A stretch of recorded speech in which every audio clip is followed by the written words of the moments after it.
Trying to make chicken salad out of chicken shit, and it was just awful.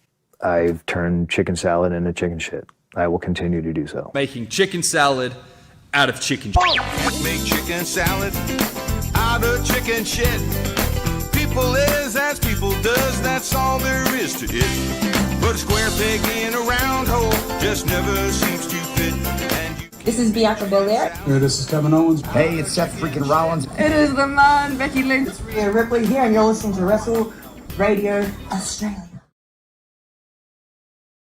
Hello and welcome to your longest running Australian wrestling podcast, Wrestle Radio Australia. This is Making Chicken Salad. My name is Lachlan Albert, and I am joined by a bit of a throwback of a cast tonight. First off, we've got the man behind the podcast, Todd the Beast Eastman. Todd, how you doing, brother? I'm good, mate. You didn't say finish fifth in the Purge Rumble. Fifth place in the Purge Rumble, that's right. Only 4 people ahead of you? That's crazy. We're also joined by the brain behind WrestleBrania. It's Jeff Setti. Jeff, it's always good to see you on a Thursday night, mate. Oh, it's always good to see you too, Lachlan. I tell you what, it's been a bit of a week. It's great to be here, Todd. Just a quick question: is the winner of the is the winner of the Purge Rumble like the Miss Universe? So if the other 4 see an untimely accident, you become the number 1 contender. Fingers crossed. No, I hope not actually, because Mitch finished before, like after me. So let's limit it to like 3. Yeah, see. Oh, actually, no. I think I might have finished 6th. Son of a bitch. Yeah, you can't be 3rd. You had 5th at best. 5th at best. By the way, just quickly, there's a quick poll in the chat about what order we talk about things in. So get in quick. Let us know what you think we should be talking about, because it's been a massive week in Australian wrestling, and this week we are delighted to be reviewing Slam Pro Wrestling League, which is a company out of Canberra that just does such awesome stuff with such a great pool of talent. But we are also going to be, and I'm going to be specific here, we won't be reviewing Australian Championship Wrestling, but we will be talking about the Australian Championship Wrestling show that happened at the Padstow RSL over the weekend. And the crowd is split exactly 50-50 at the moment about which one we talk about first. But like, it's just such a time in Australian wrestling when we've got Aussies internationally killing it. We've got tours that are going to come here with huge, international markets. And we've got shows selling over 1,000 tickets. Like, we had Pro Wrestling League sell out again on Saturday night. MCW's coming up this weekend, over 1,000 tickets sold. Like, no matter how you look at it, Australian wrestling's killing it. Well, like, Pro Wrestling League sold out again for like fourth, I think it's like fourth show running. And before the show had even ended, or just as the show had ended, we'd already sold 150 tickets to the next show. Correct. Yeah, 150 tickets sold before the previous show had started up here in Queensland. Right? Like, just stellar stuff. And then Linksay's going the right way for me to find out how to block somebody. I don't know how, but if I find a way.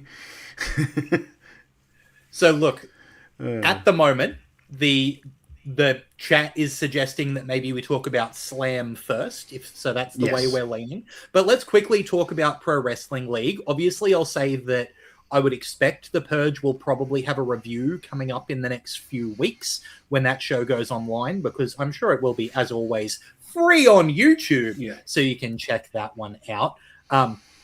Todd, let's ask about, you mentioned that you had quite a good showing in The Purge, coming in at... I came in at 27 and I left. Not bad. No, I just threw the Jordans around and... It got won by what, number 29? So, like, it was close at the end there. How are you feeling? How are you coming up after Saturday? Look, I was smart enough to dodge everything, like weapons-wise. I got hit a couple of times by Jesse Love, but he tends to do that when I'm around him. Actually got hit more by Mitch than anyone else. I mean, really need to talk about that. Miscommunications going on there. Yeah, a couple of miscommunications there. But no, I'm fine. A couple of bruises, but like you get that when you don't really train regularly and wrestle regularly. And I do apologize to everybody who I hit with my Jordans. I'm truly sorry. Hey, it's a good weapon. If you're going to bring a weapon to a Rumble, pair of Jordans, they'll do the trick. Oh, and also, we did the what's up. I did the what's up. Yeah, I was going to say, I saw what you clipped, and the tribute to the Dudley Boys was quite fun. That was the funnest part about that was just me popping Mitch, because Mitch didn't know I was going to do the Devon thing afterwards. It's good fun. Wild Angel says, "How do you feel the final two were both guys you used to manage?" I don't think that's correct, Wild Angel. I think the winner. Jesse. You used to manage Jesse. I didn't know that. Next Level. I didn't know Jesse was Next Level back in the day. There you go. Yes, he was. He was Next Level. So out of the final 4, you used to manage 3 of them. The best manager ever. I mean, it's in the title. You're gonna take DC Dante under your wing at some point, maybe? I don't know. He's hard to understand. You got to watch. When he gets excited. When he gets excited, it's really hard. All right, look, let's get this show back on something of the rails and talk about the show that we're looking at this week, Slam number 24, which is, of course, free on YouTube. You can head on over to YouTube, find Slam Pro Wrestling League there, and they put their shows up for free on YouTube so that you can get around them. This is a 6-show card that, as far as I'm concerned, just delivered really effectively on everything it was trying to do. Like, this is one of those shows where I don't know that I can pick out a bad match from this card. The production was really nice. Like, it was very watchable. It used a lot of talent that we've seen elsewhere to good effect, and the talent that is kind of like the quote-unquote slam homegrown talent did a really good job on this card. Like, before we get into the weeds on it, I just want to say I thought that this was a cracking show. Do you boys agree? Yeah, 100%. I love that hard cam angle. Like, if they didn't have any roamings, I would have been comfortable watching that whole show like that. Yeah. Yeah, it just really captured the action in a great way. Also, I want to chip in on how good their commentary team is. Like, a really nice commentary team where if you hadn't seen one of the wrestlers before, you got a nice quick synopsis. And even those that you have, like, you know, this is clearly a bit of a... That some would see as a bit of an Adelaide Championship wrestling where they can go and play with their characters, specifically Sir Matthew Hayter, being very... It is a bit different. alt-universe, isn't it? Yeah, being very, very different to the Hayter that we know. But yeah, the commentary team did great work. Really good.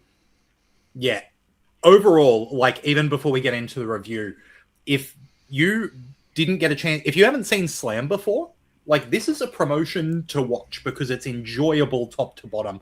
It's a comfortable watch.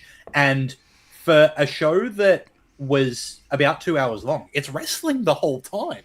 I was really impressed with it. This one kicked off with, I mean, you want to say main event anywhere in the country, Mikey Broderick and Sir Matthew Hayter III going one-on-one. These guys, I think, had to thread a very fine needle here where... They're both so good, so experienced. They know how to work a crowd, but also they're in that opening match spot where they're not necessarily working a main event style that both guys are quite experienced in. I think they did a really good job here of being the characters. Mikey being a babyface in Slam is so much fun when he's doing the heel work everywhere else. Hayter getting to do a full... you know, just absolutely chewing the scenery heel is fantastic fun. As an opener, I thought this was great. I will say there was a second there before Mikey came out where I got really excited for Hayter versus Hayter versus Mitch Waterman, because that's the same music. And I went, Hayter, Mitch? Oh, yeah. And then it was Broderick. And I'm like, oh, that's good too. Yeah, I thought this one was a ton of fun. Jeff, what did you think of Mikey Broderick versus Sir Matthew Hayter III as an opener? I thought this was terrific. I think it's a really good idea to put a couple of internationals in the opener for those who are watching on YouTube, just to go, hey, this is really, really good. I also think it's really nice to see, and this is probably just a me thing, but I think Mikey Broderick doing the squat thing is at this point not needed anymore. He needs to move into a different babyface direction, and I think this was a really good one for him. I like this a lot, and they work so well together. I could have watched this for a few more minutes. A terrific opener. Yeah, the only thing that I have would be to say, I want to see more of this. You know, that's the kind of match it was. Like, you know, like we can really make suggestions to Broderick and Hayter. You know what I mean? Todd, what did you think of this as an opener between Broderick and Sir Matthew Hayter III? I really like the fact that it feels like they don't, like, while taking themselves seriously, don't take themselves too seriously. So it's entertaining. And I like Jeff, you're right. One of my notes were, like, I'm so glad that this version of Babyface Mikey isn't Squat Mikey. Because I enjoy that. I enjoy this version more, to be perfectly honest, because it's not so heavily gimmicky. Although that would probably really work in that crowd, for that crowd. I really enjoyed just like working on some of the classic 80s, 90s wrestling tropes works so well with that crowd, especially when you've got someone who will milk any moment for every moment it's worth with Hayter. Just the perfect foil to someone like Mikey.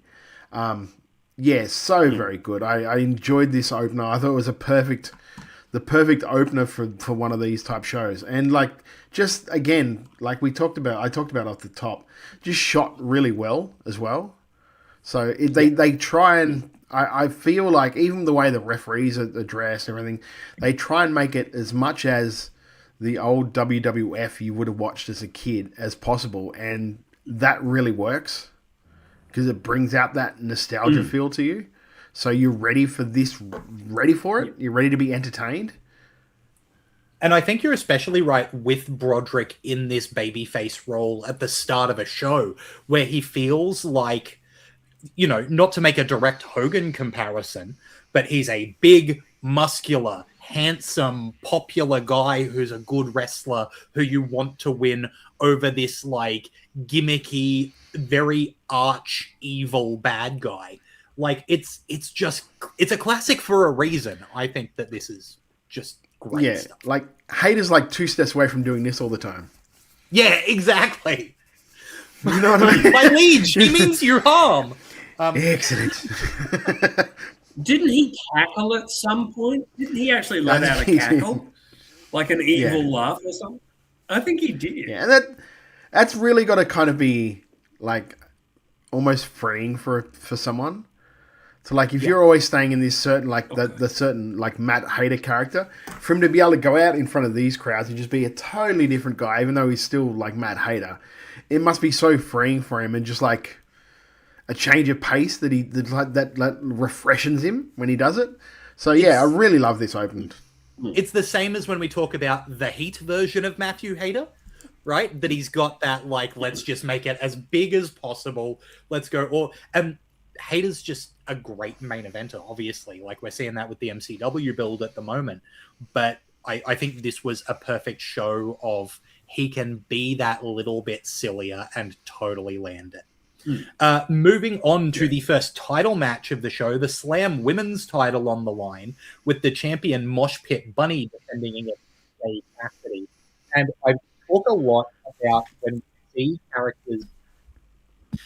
we see characters who between being a baby heel, and they keep the character the same while just turning the dials enough to make it a different viewpoint. And Shay nailed it here. This is the Shay that we know and love, except this is the Shay that we know and hate, with just the tiniest adjustments. I think that's so impressive. And I was surprised to see a title change here, but I think that it might be a good call to have Shay, who is establishing herself as a top talent around the country, get that title, you know, be a challenge for someone like Mosh Pit Bunny to try to overcome. I don't think that between the ropes, this was maybe the crispest match on the card, but the fact that both of them had such strong character work, I think made up for that. And this was quite entertaining. Todd, what did you think of the women's title match between Shay Cassidy and Mosh Pit Bunny?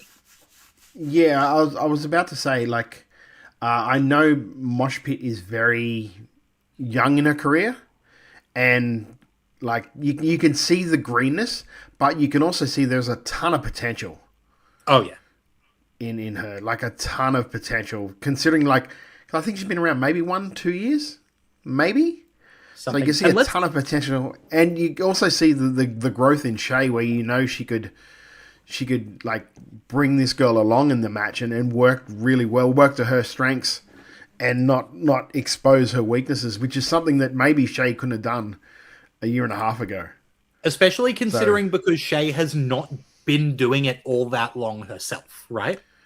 Yeah, exactly. Especially like singles work. Yeah. It's really only been in the last year or so that she's branched out into really well. When God, what's her name? Kingsley. Thank you. When Kingsley left for Canada, that's when she sort of moved into, like, well, sort of forced to move into singles competitor. And it's probably been the best thing for her. And it shows now with her growth, like MCW women's like world champion. Now she's the Slam Pro Wrestling Women's Champion. And as two, like you say, like same character, but two different characters at the same time, just so good. Like, her work is so very good. And Mosh Pit Bunny, just so much upside with her. Like, I was really impressed with like, you know how you can see like a little bit of time, a little bit less like less nervous footing, and she'll be really good. Oh yeah. Jeff, what did you think of Shea Cassidy and Mosh Pit Bunny for the Slam Women's title? Yeah, it was good fun. I really like that MPB as the crowd chanted, and I love that chant because it's unique. MPB clearly has so much charisma and is working from a reasonably good base. She's got a lot of upside, and I can see, it'd be nice to see her become a bit of a deal. And I would be surprised if this isn't run in subsequent shows, just to bring Mosh Pit Bunny up to a level. Terrific stuff, like really nice. And like you, Lachlan, I was a little bit surprised by the title change, but Shea did such great character work in that heel role that I was then like, oh, okay. Because, we always hear the money's in the chase. The money's in the chase. I was going to say you shouldn't have been surprised about it. We kind of reported on it when it happened. Well, I knew that it was happening, but I was surprised that was the direction that Slam had chosen to go until you think about it and go, yeah, it puts Mosh Pit Bunny on the climb to the title. It gives an established... You got Mosh Pit Bunny. You got Mosh Pit Bunny. You also got the other girl whose name escapes me at the moment. That was the former champion that Mosh Pit had beaten. So you could have those three of them in a three-way and have just them getting more experience working with Shea. So, like, it's a complete upside for that whole... Like, the best thing about, like, when you've got two girls and, like, Slam is a very young, like, federation. Like, they have a company. They haven't been around very long. So, everyone that they've brought along from that Canberra area, from that is just... Yeah, well, there you go.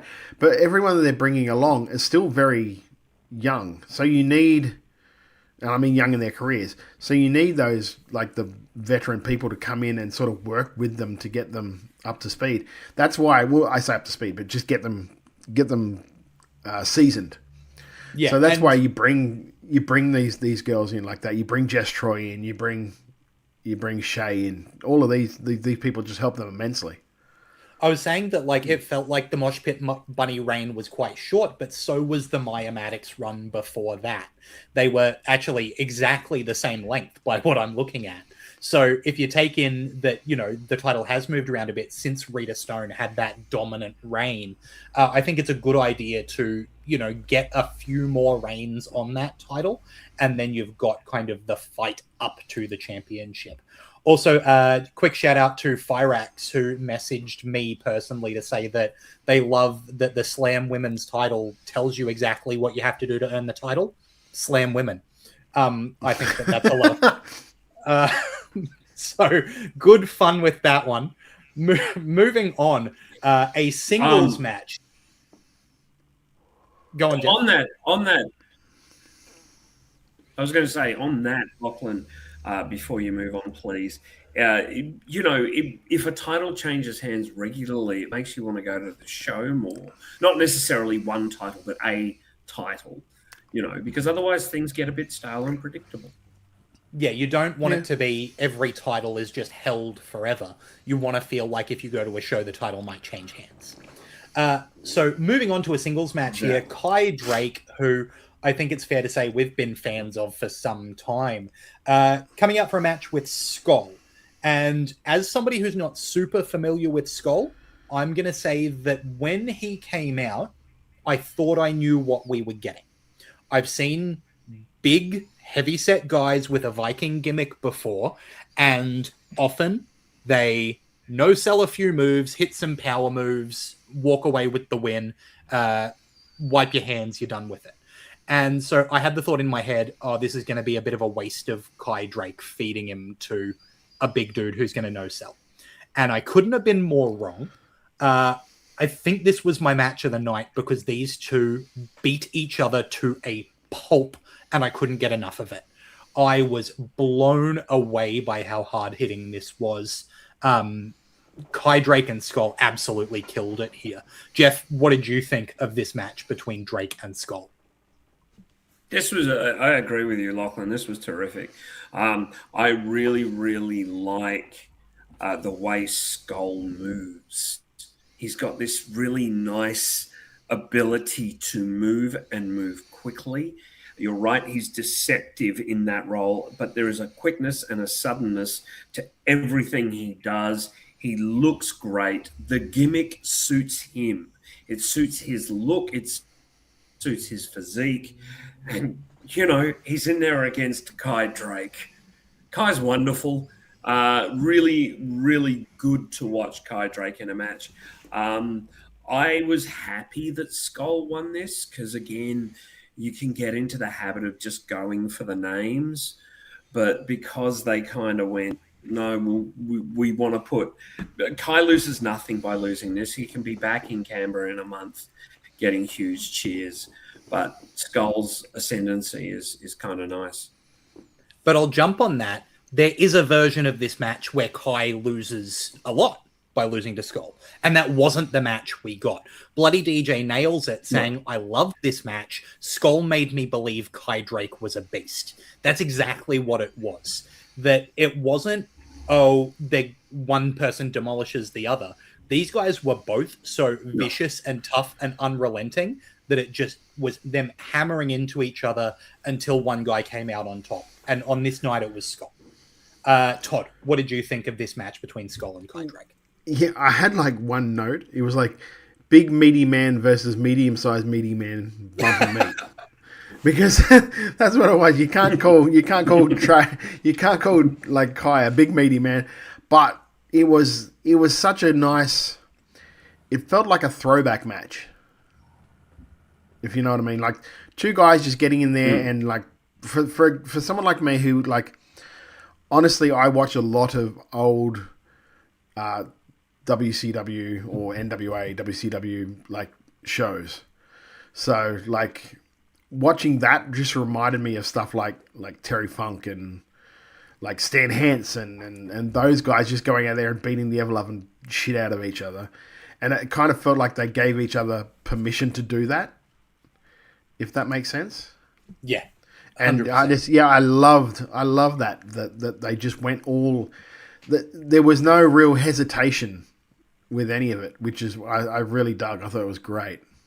Yeah, it didn't seem like they were taking it easy on each other at all. They were here to... And like I said at the start of the show, that I think this show is absolutely worth watching.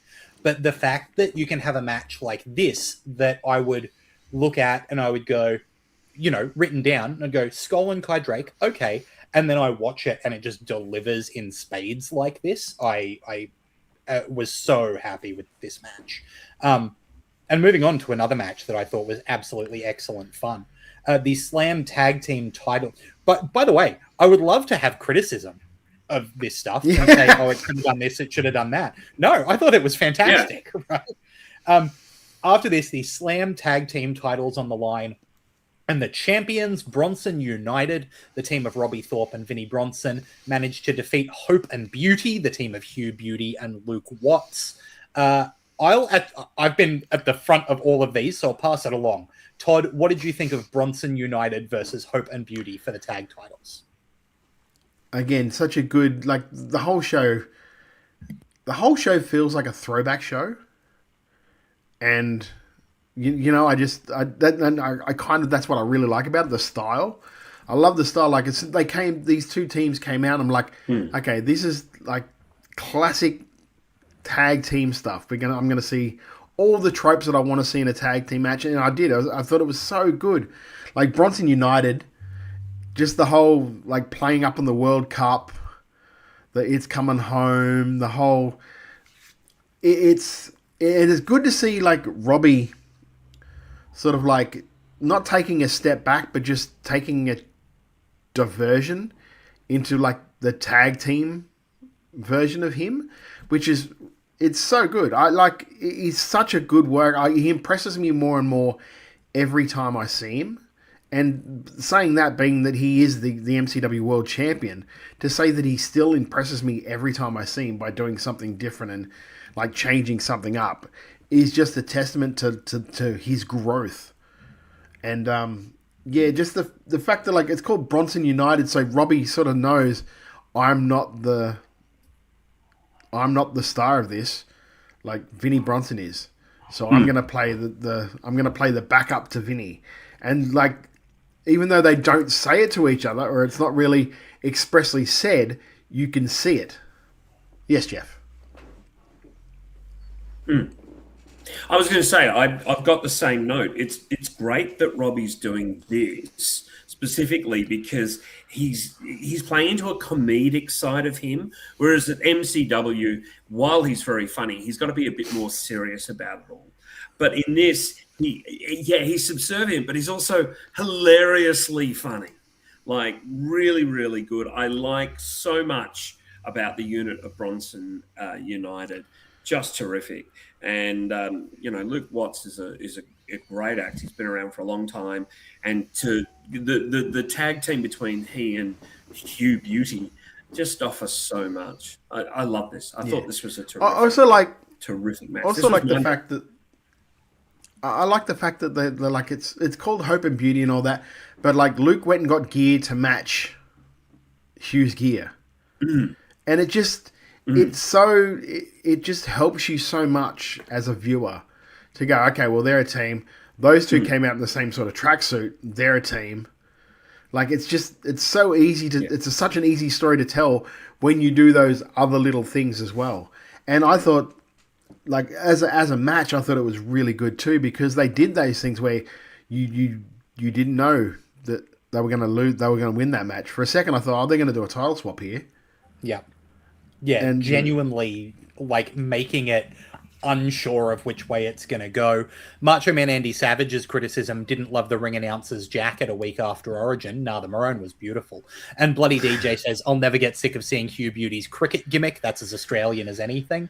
And I think that's exactly what this is. It was like Hugh Beauty doing the Aussie cricketer and Luke Watts following in, he's just the classic bleach blonde baby face, but leaning into that, let's do the Aussie side of it because Bronson United is doing the British side of it. Really well done. I think, and like, we know the whole me and Robbie Thorpe thing, but to shoot straight on this, Robbie has an incredible ability to be what the show needs him to be. And I think it's very difficult to nail your role without stealing the spotlight. And Robbie was able to do that here. Every time you looked at him, what he was doing was perfect, but he was never making you look at him unless you were supposed to be looking at him.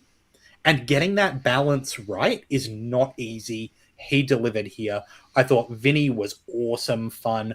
I thought Hugh and Luke both just nailed the babyface side of it and were so easy to cheer for. Bronson United cheating to retain. Like, mwah, chef's kiss. That suplex from the outside to the catch to almost the powerbomb that got turned into a Rana. I was like, holy shit.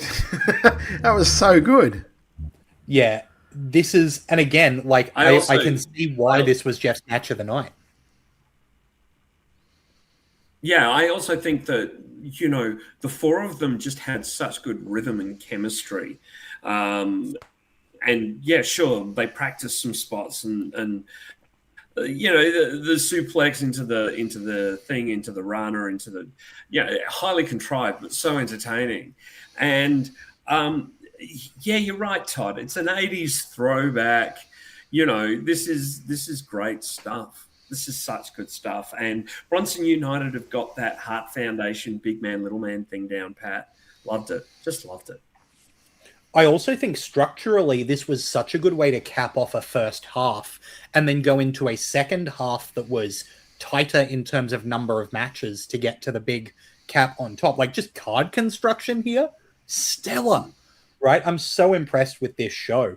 And moving into that second chunk of the show, it opened with the Clydesdale versus Cosmo Cooper, both coming in with an undefeated streak. Yep. Cosmo with a streak of 4, Clydesdale with a streak of 1, and somehow claiming that was a better streak than Cosmo's. I thought that this is such a good, again, heel face dynamic where Clydesdale is just an obnoxious moron and Cosmo Cooper's just a nice guy who you want to see do well. And I think obviously Clyde has an insane ring on him. He's so funny. Every word he says is hilarious. Cosmo, with the work he's been doing physically to be in the shape he's in, absolutely deserves a bunch of praise. That in ring here I thought was really good. It made you not sure which way it was going to go until Clydesdale cheated to win, as a heel should. The crowd is obviously still going to be in support of Cosmo after this. They're going to say he's only got one loss and he got cheated out of it. Clydesdale gets to brag about being 2-0. Again, I wish I had more to, be critical of, but I don't. I think that this did everything it needed to do in an amount of time that wasn't too long. I really enjoyed it. Jeff, what did you think of Cosmo Cooper and the Clydesdale?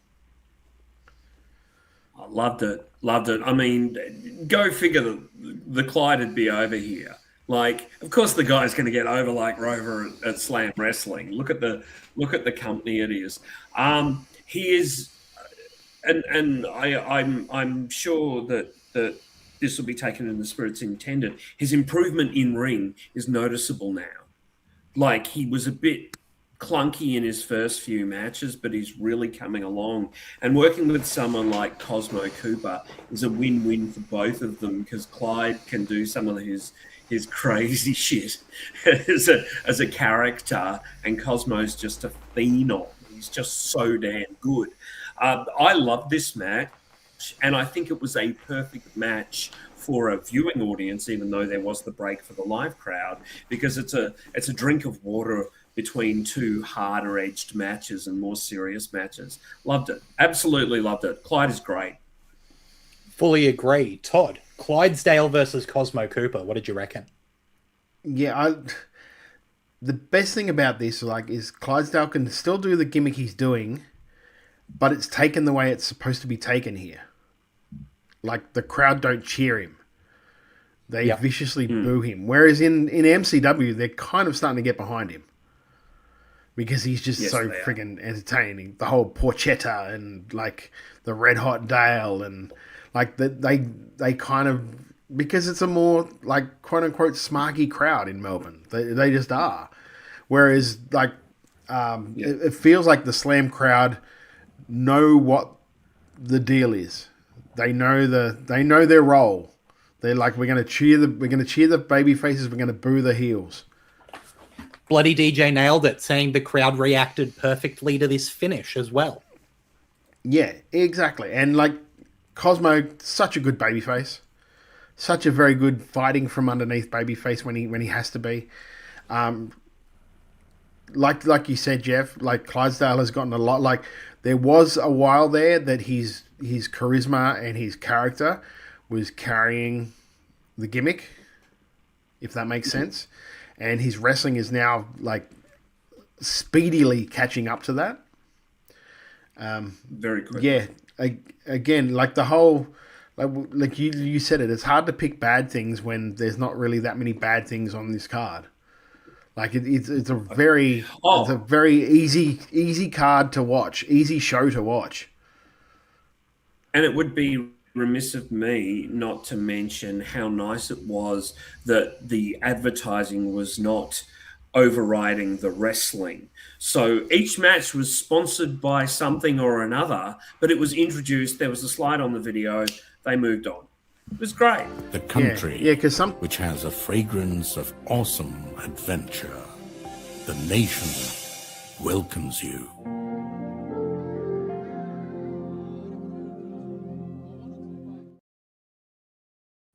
I'm sorry, I don't know what happened there. Sorry about that. Carry on, mate. Yeah, we don't know what happened. That was weird. Yeah, anyway. I think Clydesdale and Cosmo was excellent, and it was Michael from Moonsault Presses, exactly right. Makes me excited for Clyde's match with Brooksy. Absolutely agree. And this led in, and I think it was like a perfect length and a perfect kind of match to then lead into a big spectacle main event, which is what this main event was. Slam title on the line, Dan Archer, Randy Chambers, one-on-one in a belter. Just, this was... I think that the thing I want to highlight about this title match before we get too deep into it is that it did the big nonsense kick out of every finisher, ref bump into huge spots on the outside, into back and... It did all that stuff without ever being chaos, without ever being too much. It managed to be a crazy... I can see Todd maybe having a different opinion there, but this was the main event for the title when no one had the title because these two have been going at it so hard. I think that you need to have a ridiculous spectacle match here. The fact that there was no interference went a long way for me. The fact that there was no explicit big weapon use went a long way for me. This managed to be ridiculous and over-the-top main event without falling into too many of those traps as I see it. Jeff, what did you think of the title match between Dan Archer and Randy Chambers? Firstly, I want to mention that it's great to see that two of the local wrestlers are headlining this show. You know, yeah, you've got some great acts from outside of Canberra, but I believe Randy Chambers is from Canberra, and I know that Dan Archer's from Canberra. Terrific to see that. So well done to the crew at Slam Wrestling for their training facility and bringing up their talent in a really, really nice, metered and sensible way. I like this a lot. They're both so good and so different from each other. Dan Archer is just great at being that beast that's insurmountable. The mountain you've got to climb is Dan Archer. That's fucking intimidating. And Randy Chambers is a great scientific hand. Really good, got a nice charisma and a good connection with the audience.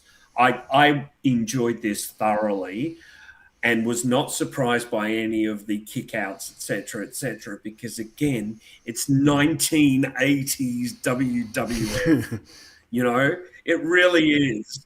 And if you remember the matches with Orndorff and Hogan and Orton and Hogan and all the Heenan family and Hogan and the Hart Foundation, you know, there were always these kinds of kick-out, into the finisher kick-out shenanigans on Saturday night's main event. So, you know, I felt quite nostalgic about this. A spot that we've got to mention is what Bloody DJ talks about in the comments. This is my thing, all right? That was really fucking dangerous. Oh, yeah. So you say what it was, because... Yeah.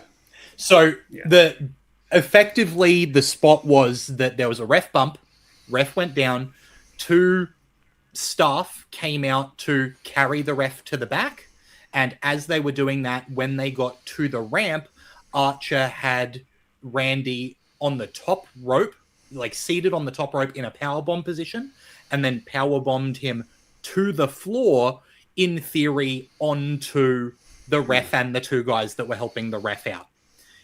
It did not quite land on those guys. No. And by not quite, I mean it went straight to the floor.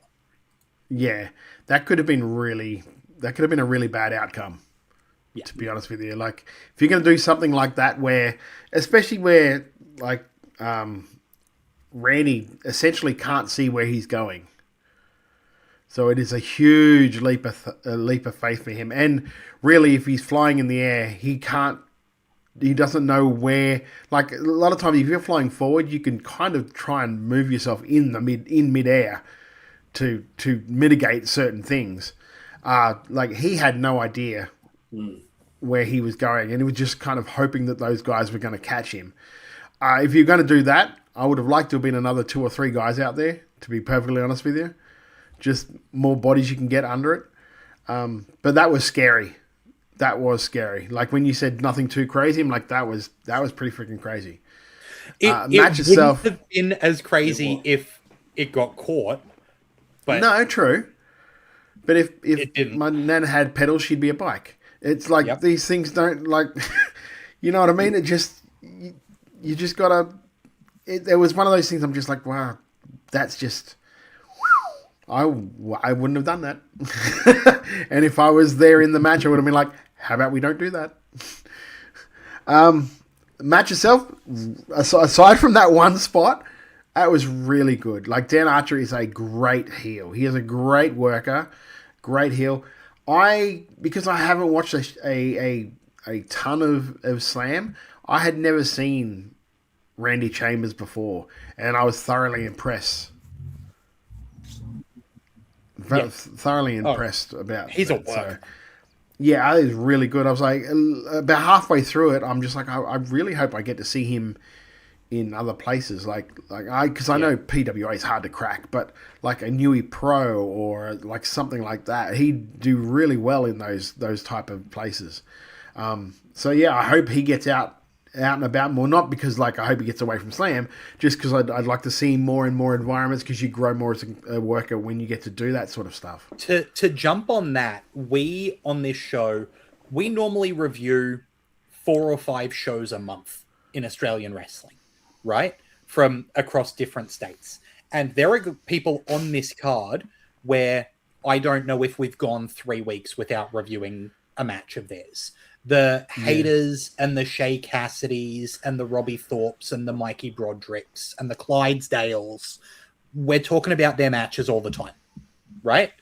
Whereas Dan Archer and Randy Chambers, the last time we talked about either of these guys, I think Dan might have popped up in a Rumble at some point for PWA, and then it was the last time we talked about Slam is the other times we've talked about these guys.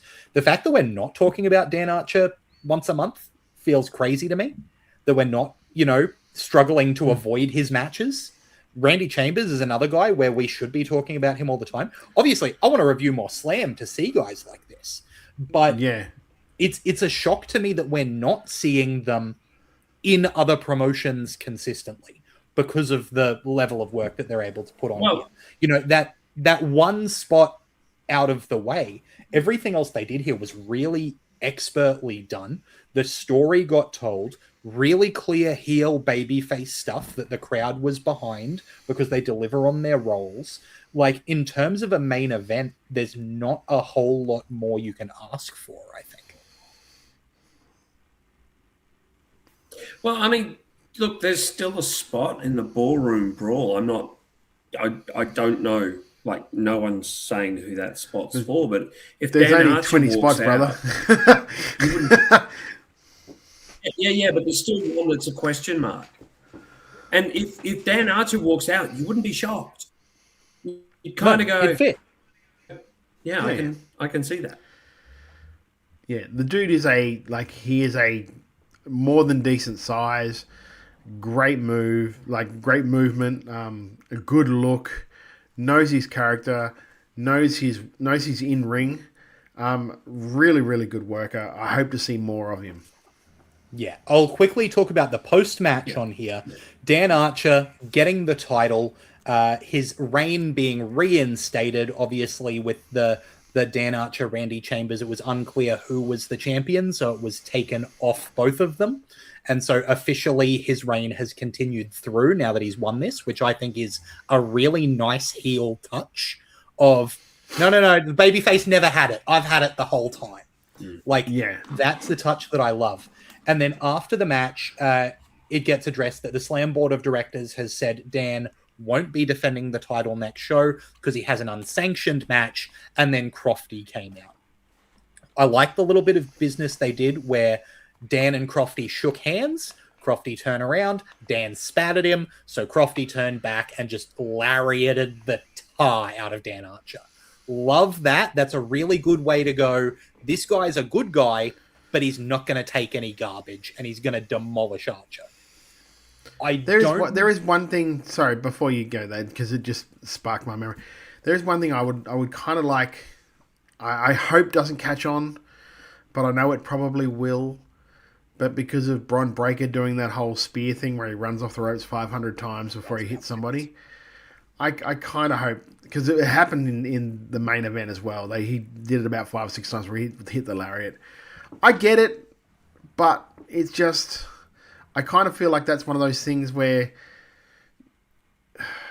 it comes a point where you're almost making the heel look silly. Should I get off the when you're doing it? Yeah, because you like. How long does it take someone to recover when you're running back and forward and back and forward and back and forward? So even if they threw something in like back and forward, back and forward, back and forward, duck the clothesline, come through, then hit it. Yeah, something like that changes it up.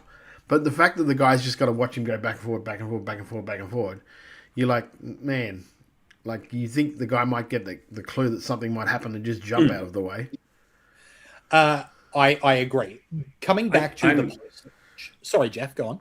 I'm just gonna mention something you guys haven't. I like that this is specifically a non-title match because otherwise, fans might be going, "Well, who's Crofty to get a title match?" It's really smart by Slam to do this, and it's a really good use of Crofty as well. He's a fun character, and boy, they love him in Canberra. They absolutely adore Crofty. He seems like he's their Mick Foley. Yeah. I do want to address specifically that because it's something I'm not 100% sure on. I understand that making it an unsanctioned match means that Crofty can just absolutely beat the tar out of Dan Archer without doing the DQ nonsense, and it keeps it out of the title picture. But then in terms of the outcome, and I know that this is going ahead of show, but if Dan wins, then it doesn't matter that it was a non-title match because he would have retained it anyway. If Crofty wins, then are we just going to another match down the line that's a Crofty title match that he's earned in the unsanctioned match? Like, is that the way that it goes? I assume so, right? I would guess so, yeah. Which, in that case, if Crofty's good enough to beat Dan, why isn't it in a title match? Like, is it... Because Crofty hasn't wrestled normal matches. I know. But that's you asked the question, so I'm giving you the answer. Yeah, I know. I would have liked, personally, they talked a lot about the Slam Power Rankings through this show, and then whoever's at the top of the Slam Power Rankings, hope you can maintain it for another month, buddy, because Crofty's jumping the queue to beat up the champ. But that's such a tiny nitpick on a show where I'm literally looking for things to nitpick, because this show top to bottom was so much fun and delivered so thoroughly that, like, that's the only criticism I can come up with is I'd like to see the guys at the top of the power rankings getting title shots. If that's all I can come up with, yeah, and Alex Fireheart's exactly right. The answer then is screw you, it's unsanctioned, your win didn't count, right? So I understand that that's the reason they're doing it. And then Crofty gets the win, which means that Crofty beat the champ, so he gets a title match. So then Archer can beat him and say that he, is still legit rah-rah. But I assume that's the way it's going. Jeff? The interesting thing is that while there's definitely a very firm face-heel divide in Slam, Dan Archer is getting cheered. He's definitely getting some cheers. And at the moment, sure, it's from, for want of a better word, frat boys and uni guys, but eventually that is going to spread. Yeah. And it'll be interesting to see what happens when it does, because you've got little boys there who look at these adults and these cool guys, and they're going, oh, I want to be like them, so I'm going to start cheering Dan Archer. And it's going to happen. You can see. Look, it happened to Mitch Ryder up here. He is an exception to the rule. Yeah, it happened to Mitchie up here. It's happening to Dean in Riot City. If you've got a heel who is a great wrestler, eventually people are going to go, yeah, I know he's the bad guy, but every time he comes out for a match, it's a banger, so I like seeing him, so I'm happy when I see him, so I cheer. You know what, though? I kind of feel like Canberra will be immune from that. Yeah? Just because they know, like, that crowd seems to know that, like, he's the bad guy, we have to boo him. Yeah. Like, I don't really see the crowd really revolting at it. Like, you know what I mean? I never see them doing that in any way, shape, or form. I mean, you could be right, but there were definitely some cheers, mate. You can't deny that. I think there was some, but I don't know that there gets to be more. Because if you were going to be cheering a heel because of how fun they are, Sir Matthew Hayter III would be tearing the house down. But he's not. The crowd knows to boo it. So I think you're going to get the contingent, and it's a question of how big that contingent gets, which is going to be interesting. Overall, Slam 24, what a bloody show. What a bloody show. This is... Great. And it's considering to it wasn't considered. It's not like one of their It wasn't one of their tentpole shows. Like it's a numbered show. Yeah, it didn't even have a name. It's Slam number 24. Yeah, which is really hard to advertise when you're trying to do a watch along or a preview for. It's like, come watch Slam. We're reviewing Slam 24. Yeah. Well, look, that means that you should go to the podcast description to get the link, or go onto YouTube, search for Slam Pro Wrestling League. You'll be able to find it there. Watch number 24. It's like the most recent full show that went up. You can find it there. And check this one out, because what a belter.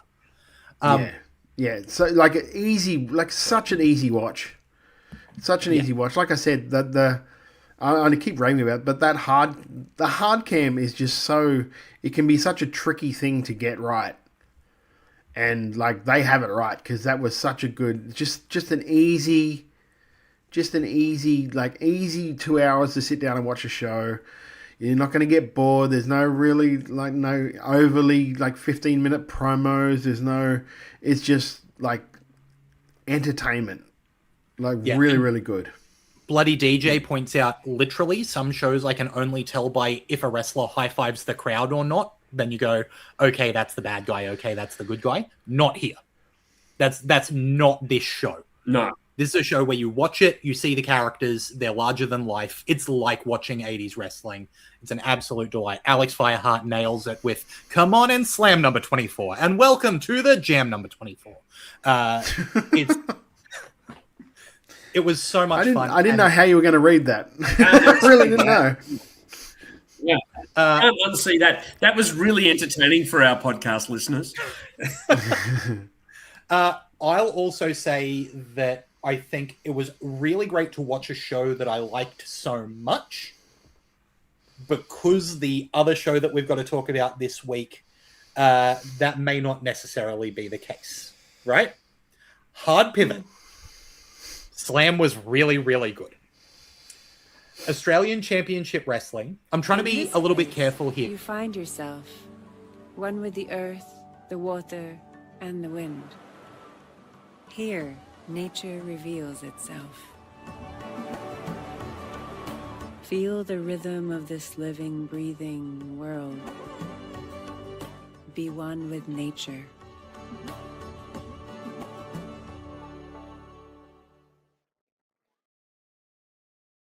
Also, for anyone listening to the audio, visit Bangladesh is the message that's coming across. Whenever I'm referring to Australian Championship Wrestling now, I'm calling it Australian Championship Wrestling in full, because I think ACW in Adelaide is doing an awesome job. They had the name first. It's longer to say. I literally, when I write descriptions now, I'm literally just going to say ACW SA or ACW Bangladesh. So we're going to talk quickly about ACW Bangladesh. Macho Man Andy Savage says, at least it might have made sense if this show were in January during cricket season. Our team were literally in Bangladesh for the last 2 weeks. Blue Plastic One says, I too had the sudden urge to go to Bangladesh. Not sure why. Bloody DJ says, advertising's working. Bloody DJ says, I had to watch him like a car crash. I couldn't look away. It just kept getting more insane. Beetle Bailey says, I had the sudden urge to go to Bangladesh. Chris Thunder, referring to us playing the Bangladesh tourism ad, says, yes, Wrestle Radio Australia getting that sponsor money. Australian Championship Wrestling had their debut show. It was, what's it called? A Night to Remember. That's so good. You had a hard time remembering it was called A Night to Remember. That's brilliant. Yeah. Yeah, that is. I don't know if you meant that, but wow. It was inadvertent. yeah, fully inadvertent. I'm going to remember all the Bangladesh tourism ads. I'll be honest, didn't watch this full show.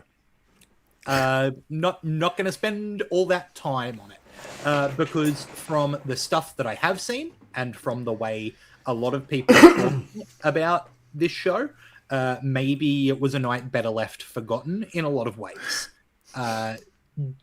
Obviously, Todd and I were busy. We were at the Purge. Jeff, did you watch this full show? Yeah, you probably read the several messages between the missing member of our club and myself in the chat. I was just quickly. Yeah, I want to address Chris Thunder in the chat saying, "Wow, Lachlan tapped out." Yeah. Look, it was out of pure interest. So out of pure interest, because it's a Rumble show, so you're kind of just waiting to yours. And I was number 27, so I was fair bit into that Rumble. Yeah. So I sort of like popped in and out, and then like I popped in, I saw the anthem, and I'm like, right, that'll do me for a while, and then popped out for a bit, and then was just like living vicariously through Jeff's messages that were popping up inadvertently. Jeff, please carry on, my friend. Look, it was a tough watch. It wasn't the easiest show to watch. The ads were many. I think there were more ads for Bangladesh than there were for Hulk Hogan's The documentary country, at WrestleMania. which has a fragrance of awesome adventure. The nation welcomes you.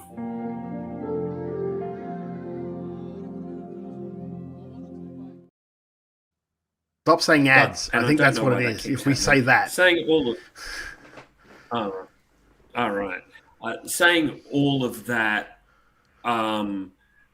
you know, it made it a very, very difficult show to watch from a wrestling perspective, but we're not the audience. We're not. Well, No. I don't know who was. I think it's fair to say that this definitely wasn't intended for wrestling fans, right?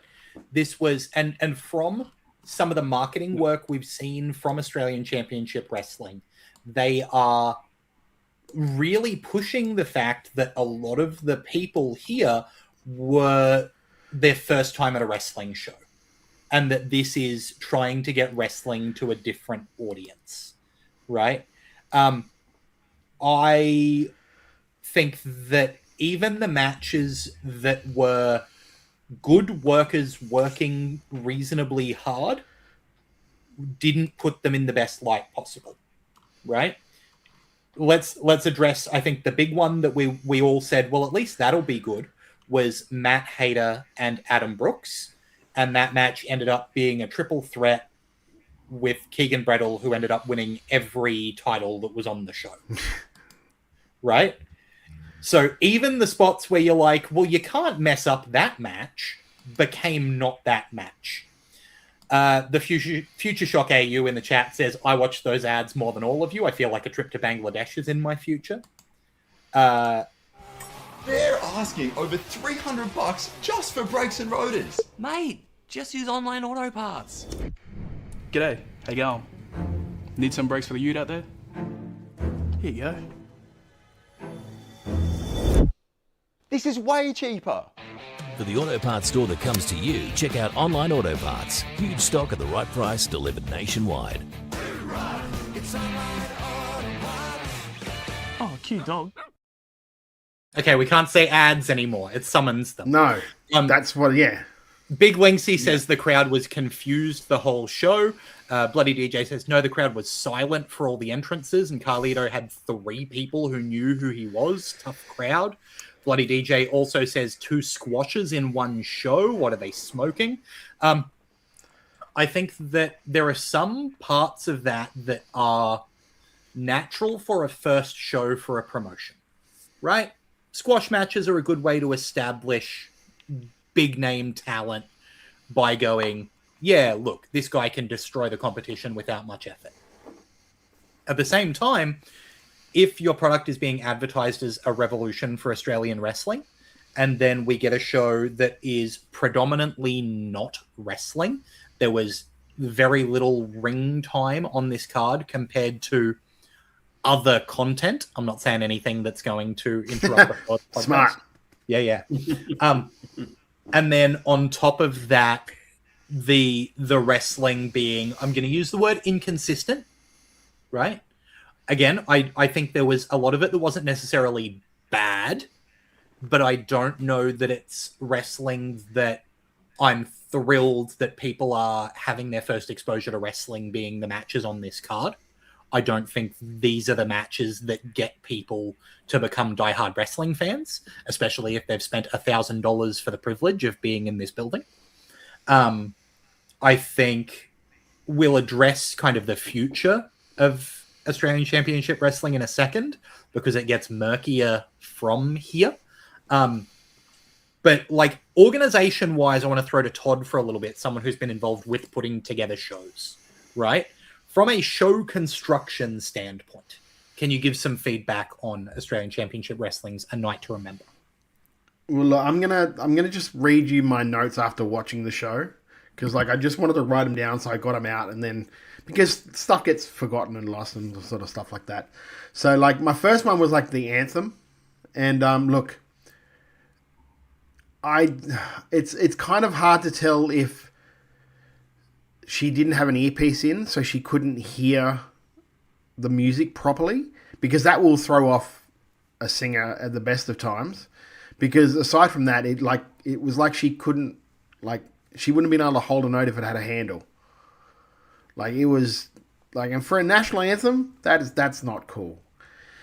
Sound issues itself, like commentary were barely audible at the start, if so, and then when they came, I was kind of missing the fact that they were barely audible, because they were a commentary team that I don't think had ever done wrestling before, and weren't calling moves, weren't calling moves the proper move. Like, I think they called a suplex a pile driver at one point or something like that, and just like, yeah, I was like, what are we doing here? I'll jump in quickly on that.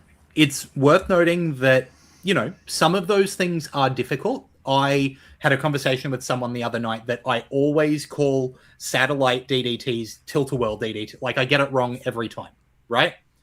But I call it a DDT.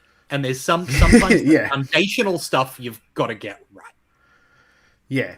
Like, if you want to try someone new, cool, but have someone that's called wrestling before with you, because it's not an easy thing to do. Calling wrestling is not easy at all. No, it's not. And I also think that this was this compounded the frustration to not have that a firm ally on commentary. That's why often a commentary team will have a firm face and a firm heel, because if you want to cheer the heels, you can. You know, and I think that was lacking in this show, for better or worse. And I think that not having that sympathy made it a lot harder to really dig into as someone who wanted to like this show a lot more than I did. Yeah. And look, like the talent, aside from the fly-ins, the regular roster, honestly, didn't look anything above mid-card at best, unfortunately. And if this is what you're basing your thing around, or maybe you're just trying to hope that you can just keep on flying people in, that's one thing, but you're promoting these guys as they are the top guys, because that's all we keep hearing in your things. That's not exactly a shining resume for you.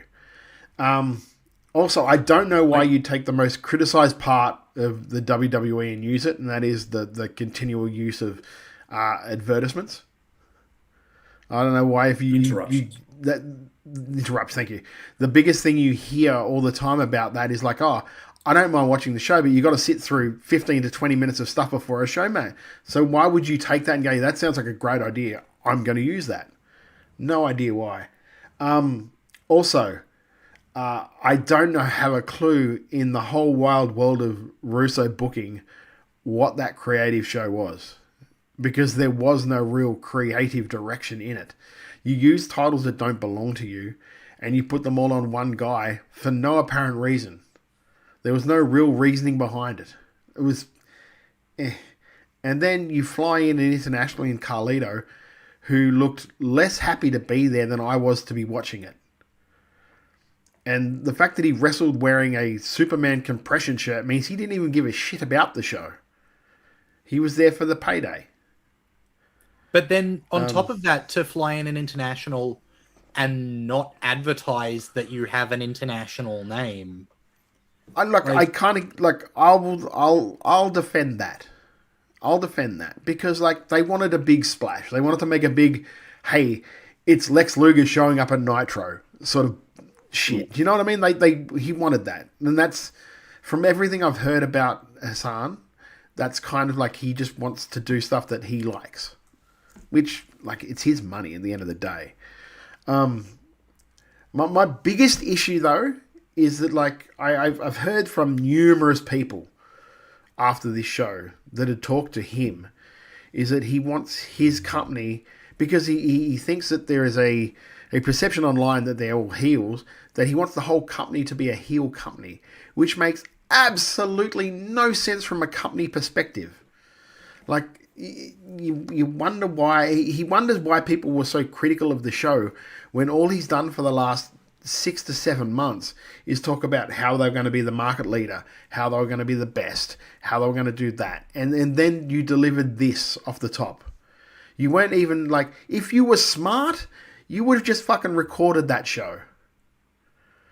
So you could have put something into it. You could have put some post-production into it. You could have, where stuff was a bit rough, you could have fixed it up. You could have, like, it's... You could have had the show flow for the people in the audience and then put in your additional content later. Yeah, you literally went on a platform and said that you've spent $20,000 in production, and then production was shoddy. He's obviously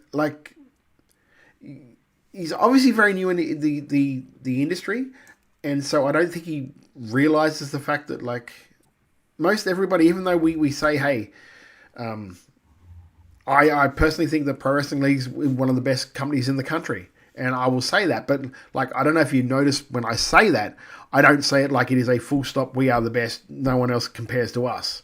Because that's just not right. It's not right to do. It's just, like, I just think it's one of those constant things we always talk about. People try to run before they learn how to walk. And, like, the dude isn't even, like, out of the trainers. Do you know what I mean? He's still... And also, like, Chris Thunder just writes as well. Can you put that up, please? The honouring of Ken Dazzler Dunlop only lasted 1:18. And not only that, is I think he, if I recall rightly, he wasn't even in the ring. And so you advertised you were going to do a tribute to the guy, or you were going to honour him, and he was just sitting at fucking ringside. A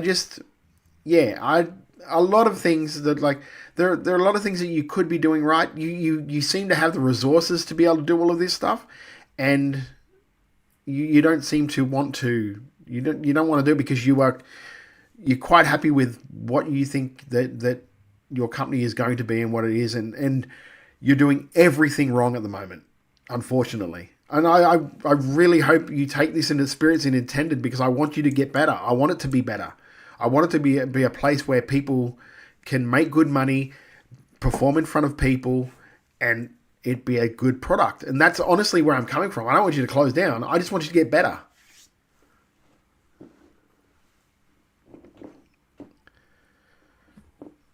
Sorry, Jeff? Yeah, look, thanks. You froze for me for a bit there, Todd, which is why I'm a bit late on this one. The other issue I have, and this is probably maybe a me thing, people in the chat, please let us know, but most of the country doesn't know who Keegan Brettel is. So for a show to make its debut and put all the belts on one person who most of the country doesn't know who it is a bit kind of... Well, that's weird. You've got Hayter and Brooksy there. You've got EC Brownie and Archer there. You know, these guys are great, and you're putting all of your belts shoehorned onto one person, which creatively kind of blocks you because he can't physically defend every belt on every show.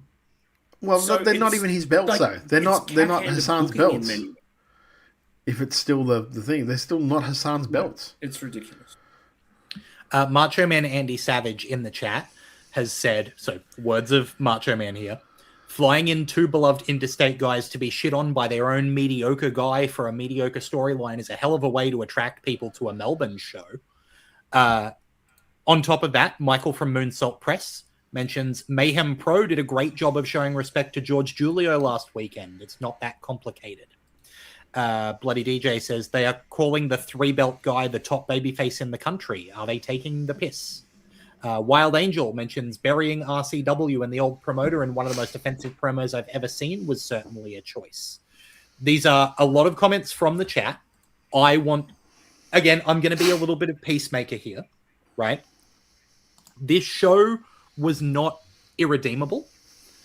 My feeling is that a lot of people for a couple of months have been trying to make recommendations on how this could be a good show.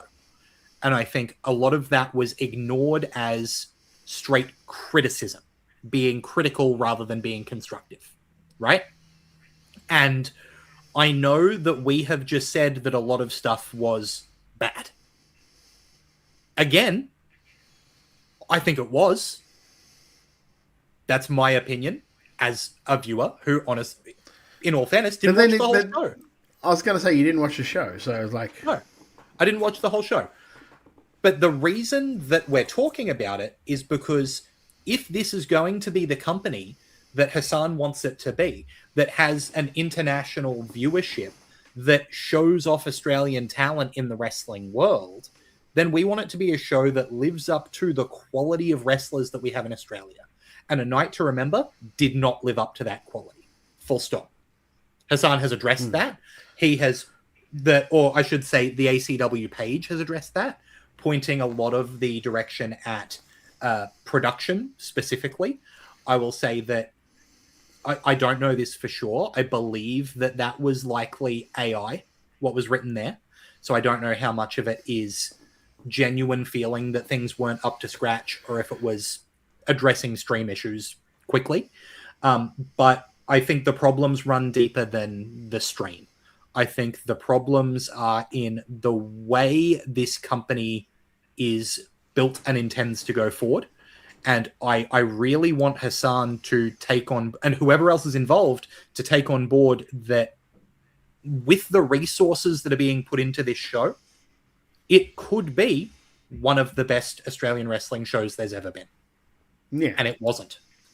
Right? The thought in my head is, knowing the numbers that have been claimed for this show, if you put that money in the hands of MCW or PWA or Pro League or EPW or Riot City or Slam or any number of Australian shows and said, use this money and put on the biggest show that you can, it would have been spectacular.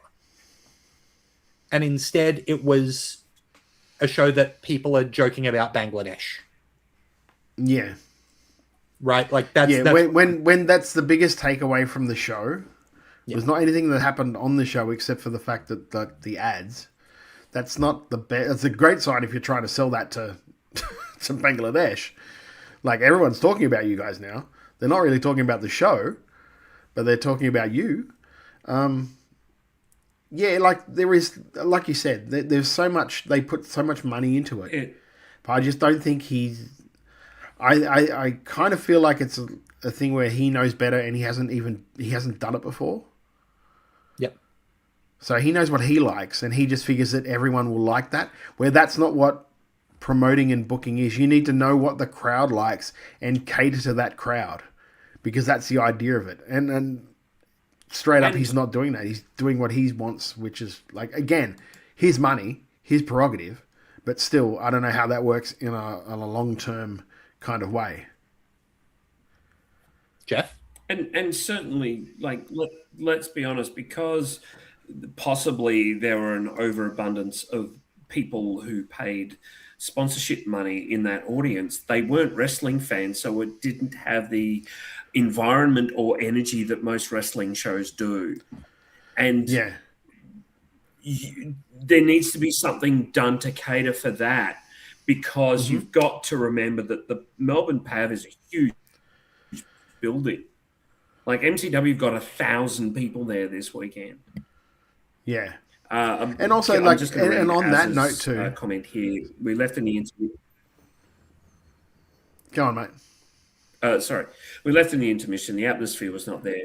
Like 20 fans, 10 wrestlers in the crowd. The rest had no idea of wrestling. Didn't even know Carlito was a surprise. It was just odd. Yeah. See, and the thing is too, like, you're going into Melbourne with Melbourne Pavilion. It's like you've already made a lot of Melbourne wrestling mad just by doing that. Like, there are a million theatres in Melbourne. Like, it's a theatre town. Like, you could have found something that isn't already being used by the best promotion in the country. So all you're doing is just not making friends. Yeah. And my concern about that Melbourne Pavilion show, that's a very big venue, and there are a handful of ACW contracted talent, and I do not know how many people are booked onto that Melbourne Pavilion show to wrestle, and I imagine that there is a number of people who, if offered a spot, will say, I'd rather make sure that I'm in MCW's good graces. That's not to say, I don't know that MCW are going to go, hey, if you work in the rah. But yeah. I know that from my perspective, I would rather not work a venue MCW are known for working for another promotion and make sure that I'm not offending MCW. Well, I'll talk from personal experience, because up here in Queensland, Wide Bay Pro runs the Maryborough Town Hall. Now, there was another promotion which, like, honestly, is not very good. The wrestling isn't very good on the promotion. Just went in and booked that venue. To the point where, like, I even reached out and said, hey, look, there are other venues there. Can you just not use our venue? It was completely ignored. So it came to the point where I just said, look, if anyone wants to work that venue and work that show, that's fine. I won't use you from now on, because I don't want to be associated with that brand. Yeah. And that's just me being a businessman. Like, I don't want us to go like, well, I saw them at that other show and that was horrible. I'm not going to see that. That's like, I cannot tell you if that's what it'll be like for MCW at all, because I just don't know, honestly. But if I was MCW, I would probably say that. Yep. I would probably, like, honestly. Michael from Moonsault Press says, if you get to work the pavilion, you'd rather do it for MCW. I think that's probably true of most of the talent that you would want on the show, right? You've also got to consider that there are, if you're thinking, oh, we could grab the next generation of guys, they're probably also eyeing MCW now, because they're seeing their mates move up pretty quick. Like, case in point is someone like Nate Hunter, who we adore Nate. And look how quickly he's moved into the main card on MCW. He did 2 pre-shows, and the guy was so over, they just grabbed him. Yep. In a week or two, this week I sat down with Violet Blitz from Riot City Wrestling, who was also on the ACW show, and of course I had to ask her about it. Like, I did warn her before we started the filming, like, I'm going to ask you about the show. So what I might do is just play a little bit of a clip from what she had to say about the show, and then maybe we move on from this, because, like, I kind of don't... Because yes, okay. I don't think we want to dwell on it too long, right? Yep. Quote, Australian Championship Wrestling is proud to officially announce our partnership with Saudi Pro Wrestling. This marks the beginning of a new era, opening the door for Australian wrestlers to compete in Saudi Arabia and Saudi talent to showcase their skills in Australia. As part of this landmark partnership, ACW will also be heading to Riyadh, Saudi Arabia for an exciting week during April 2027. If you would like to be part of Riyadh 2027, get in touch with us. The future is global. The future is ACW. End quote. We have talked repeatedly on this podcast about finding it extremely distasteful that the WWE is working in Saudi Arabia due to their numerous human rights violations. That's not necessarily to say that, the people of Saudi Pro Wrestling are bad, but I find it pretty unconscionable to be promoting a show in Saudi Arabia. It's not something that I think is wise in this political climate, and wise with respect to the talent going somewhere that is maybe not necessarily safe. I think that fairly covers it, and maybe we want to move on to this Violet Blitz clip, unless... So, yeah, we can do that. So, this, like, again, Violet's not, like, I hate to break it to you guys, but she doesn't bury the company at all. But this is a insider's perspective, someone who was at the show. So, and this, like I said, this will be up maybe not next week, maybe the week after, because we have another interview that'll be going up next week. So, like the actual show just felt like a normal, like backstage, the locker room just felt like a normal show. They had like a full team of like tech and like producers and things like that, and I don't know, it seemed fine. I just think the whole, I don't know, how do I say it? Like the owner and, you know, his crew, maybe just a little misguided with how like a wrestling promotion and a show runs. Yeah. Because with wrestling, there's like, you know, there's certain procedures and like codes and things we all practice. And it seems like they were trying to be different and, you know, make it this specky thing where we just wanted to come in and wrestle. Yeah, I think that's really good, clear understanding from Violet that, you know, we're not saying that anyone's evil or anything, but we think that there's some advice that could be taken from more experienced people. Anyway, we're going to move on. And let's talk about some other shows that are happening in Australian wrestling. Because, damn, Australian wrestling is good. We've got killer wrestlers all over the country. And this weekend, we've got a list of shows that's been passed to us by Michael Lee from the Australian Wrestling Community Facebook page. Michael Lee, an absolute gentleman who works his butt off, as many people do for Australian wrestling. Thank you, Michael. In New South Wales this weekend, International Wrestling Australia, IWA, has Wild West at the WRSL on Friday, June 26th. Then on Saturday, June 26th, there's two shows in New South Wales. One is Integrity Pro Wrestling's Battle Tested at the Penrith RSL. And Australian Wrestling Superstars has Mortdale RSL on Saturday, June 27th as well. Meanwhile, over in the Northern Territory, Top End Wrestling has Saturday Night Fights Aftershock at the Top End Dojo in Yarrawonga on Saturday, June 27th. That's got some big names. It's got Redshaw and it's got Bobby Bishop on it. That's going to be a cracker. Up here in Queensland, Resolve Wrestling has their first show, Arrival, at the Coolum Civic Centre on the Sunshine Coast on Saturday, June 27th. There you go. Resolve has kind of moved into the territory where UPW was.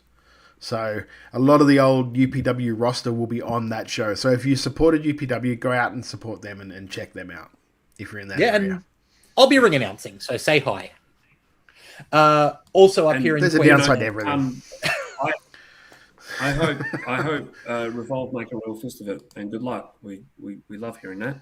And Lachlan, I will give you $20 if you say good to Geden, Loudon, Globen into the microphone see what I can on do. Sunday.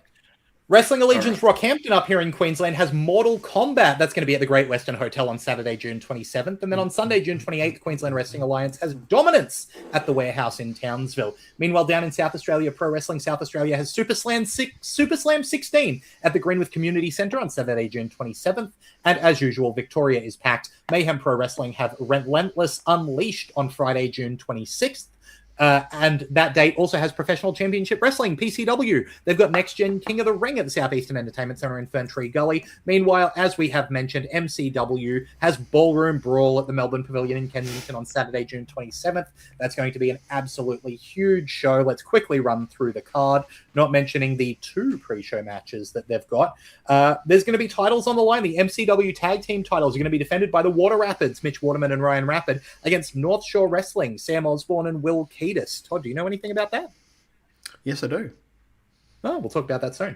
The MCW Women's title is going to be on the line with Shea Cassidy defending against Aisha. The MCW World Heavyweight title is going to be on the line with Robbie Thorpe defending against Matt Hayter in a...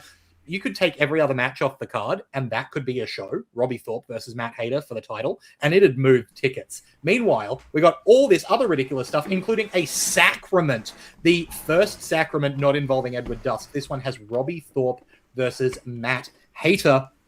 On top of that, name of the show, the Ballroom Brawl. Check out the entrance. Hang on. The sacrament has Erica Reed and Katie Lux, not Robbie Thorpe and Matt Hayter. They're fighting for the belts, you nuff. Yeah, That's the gonna be a sacrament is great Erica Reed and match. Katie Lux. My goodness. I'm just too excited about the Ballroom Brawl, obviously. There's so much going on here. Making friends. That Ballroom Brawl match is going to have Victoria names like hates you Dino already, Gambino, Lachlan. Murdoch, Give Ant up. Hava, Lucas Fantasia, Mitch Ryder, the Tuckman, Jarvis, JJ Furno, the Clydesdale, Jab, Nate Hunter, Matty Romano, Lucky O'Leary, Jimmy Castle, Johnny Jets, as well as question marks. What a stacked lineup for that match. What a stacked show. I cannot wait to see the Ballroom Brawl. I'm really, really excited about it. Yeah, you mentioned And we're something likely about that. to review that. Sorry. We're likely to review that one next week. We'll review it as soon as it's up. Yeah. I have heard rumors that he might be up on Sunday night. So So be keep your prepared eyes for that peeled to be for that next one. week. Yeah. Also, this week, not only did I catch up with Violet, I also caught up with the Osbornes, Jack and Sam, and just had a little quick question about that. So we'll just play that just quickly. And yourself, Sam, talk about a big fortnight for you.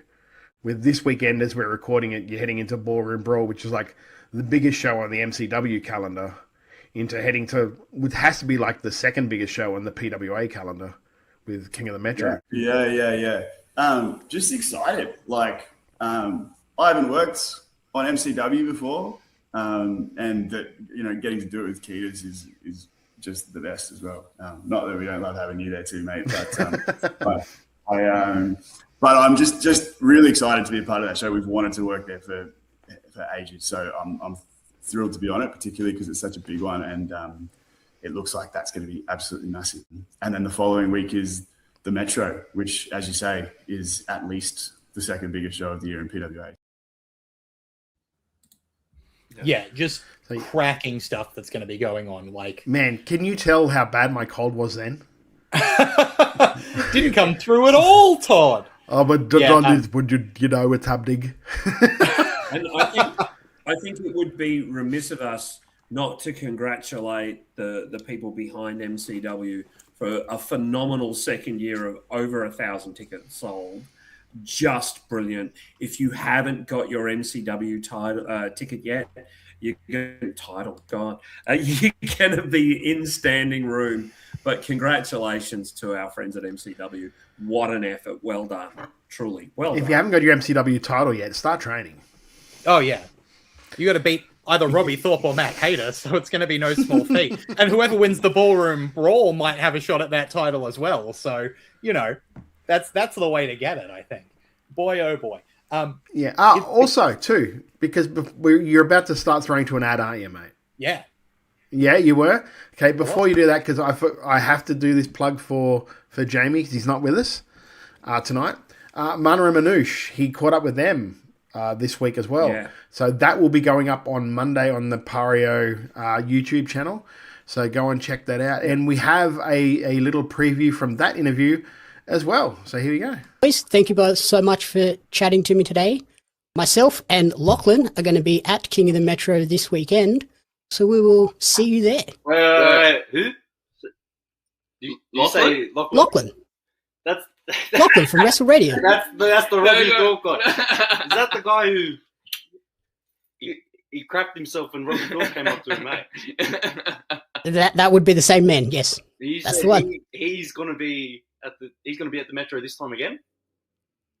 He is. He's not sitting front row this time. I think he might be a little bit scared of people that are in the Rumble. So he was talking a bit of Khara. He was talking a bit of Itchay, and then he was the one that ended up Itchaying himself when push came to shove and big gift Robbie Thorpe came out and showed him what words can actually do. Right, he's lucky it was just Robbie. There was a few people backstage who would have loved to have done something like that, and I haven't heard him say anything too negative about us just yet. I really hope it stays that way, Lachlan. Please, it's good for you. You're going to keep it that way. But maybe we might go give him a visit. See what his thoughts are on Mana Manoush. Yeah, you reckon Lachlan can twist him? Maybe we can twist the bone or two. Really don't want to have to twist him. You know what I mean? I really don't want to have to do that to Lachlan. Nah, cuz. That's all right. All right, we'll find out Saturday. All right, sorry, we got a bit antsy, cuz. That's all right. Awesome. All righty, thank you guys. I will catch you on Saturday, and we'll see if Lachlan shows. He might get scared and not show up now. Inshallah. It doesn't matter, bro. We'll just come to you because you're going to tell us where he is. I wasn't talking Khara. Lachlan. I wasn't. I didn't edit that, so that was just sent to me by Jamie. Yeah, I think Jamie stitched you up. And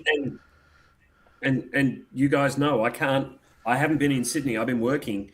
I have Lachlan. The thoughts of Australian wrestling are like a contagious negative disease about you, mate. Yeah, Like even stage with No Jamie. Soul Rose is in the chat saying Lachlan talks massive itchay. I'm not talking itchay. I'm not. I'm pretty sure. Didn't you call Mana Timu Roman Reigns starter kid? No, I think I you remember did. that. I didn't say it was me. No, I remember do that. I And I definitely think you said Manoush is nothing more than a flippy guy, if I remember correctly. Oh, I wouldn't have done that either. I was not the one who said nope. We got to move on. Nope. No, Todd, you were the one saying El Phoenician is a name of a masked wrestler, not me. I've been very positive. Very positive. It is. I didn't say. Did I say anything bad about that? It's just the name of a masked wrestler. Look, No, we've got. Lachlan, calling someone Timu Roman Reigns could be perceived as positive. I did not Possibly. call him Timu Roman Reigns. We've got It could WWE be. to talk about. We've got AEW to talk about. We got to talk about all of that stuff. So we got to move on quickly. We got to get to the ad break. We'll be back to talk about everything going on around the world of wrestling and less about who's going to beat up Lachlan right after this. Matt Hater, you have my undivided attention. Which is exactly what you wanted, right? You walk into the Thornbury Theatre, we lock eyes across that crowded room, you take my championship. You wanted all eyes on you, Matt Hater. Well, you have it. I've been concentrating on you for so long now that I've started to look right through you. And I'm unimpressed. Maybe you spend too much time dealing with Dusk in the mid-card because all I see behind all that pomp and circumstance and those coloured costumes is just another guy at MCW who's attempting to use Robbie Thorpe's name to show the world how great he is. How unoriginal. I expected better. Right now, you're just blending into the background.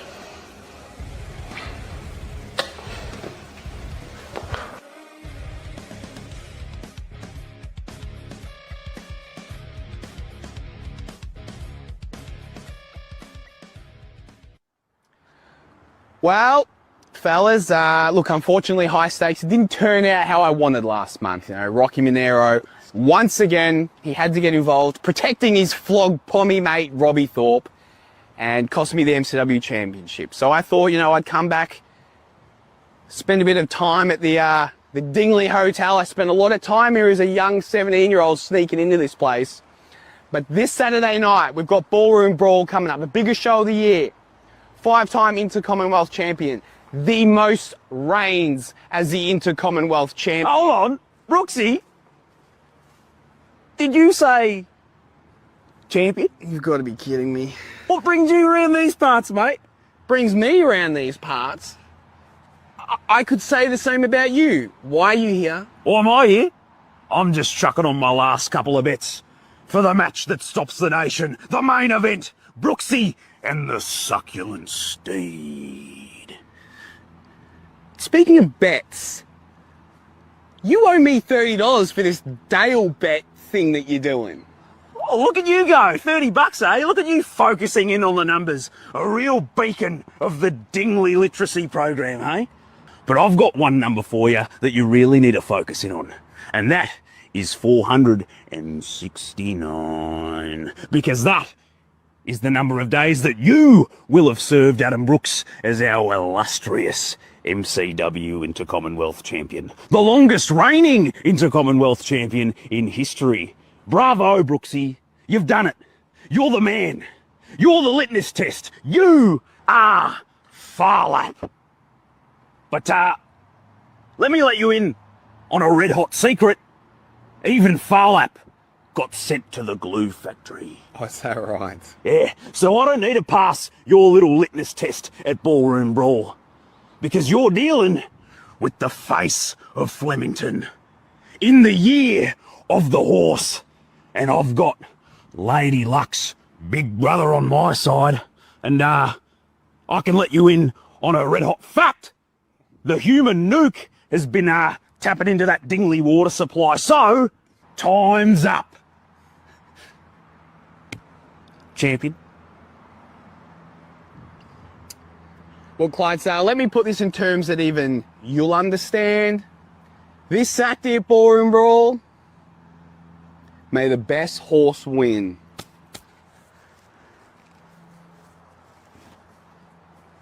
He will. The country which has a fragrance of awesome adventure. The nation welcomes you. Robert! I am so glad that you are finally fixated on me, darling. Because even a smart mind like yours understands the weight of what's coming. And I know that you're not impressed by me. But Rob, I've never tried to impress you because the path that you're currently walking, I've walked it before. And I've done it better. See, that man that keeps trying to convince you that you are the one, you are the gift, and you are the champion of champions, said all the same things to me. Every dirty little secret that he keeps whispering to you, I've heard before. How does it feel to be living off of my leftovers? But let's not make this about him. Let's make this about us, because that's really why we're here. But I want you to understand, Rob, when you walk into the Melbourne Pavilion, when you see it up in lights, Thor versus Hayter for the world title, you feel the full gravity of the situation. And you finally understand what it's like to be a part of something real and historic. You get to experience being a box office star for one night only. And it's not because of you, it's because of me. Rob, you get to enter Hayter's house one time and one time only. And when you do, I don't want any excuses. The eyes of the world are going to be watching us. I need you to bring your best. Because if you don't, you've never been the one, and you never will be. I'll be seeing you real soon, Rob. Kisses. Hey everybody, it's Radar Superstar Cope, Adam Copeland. I got a bunch of handles. Anyway, call me what you want, but you are listening to WRA, Wrestle Radio Australia.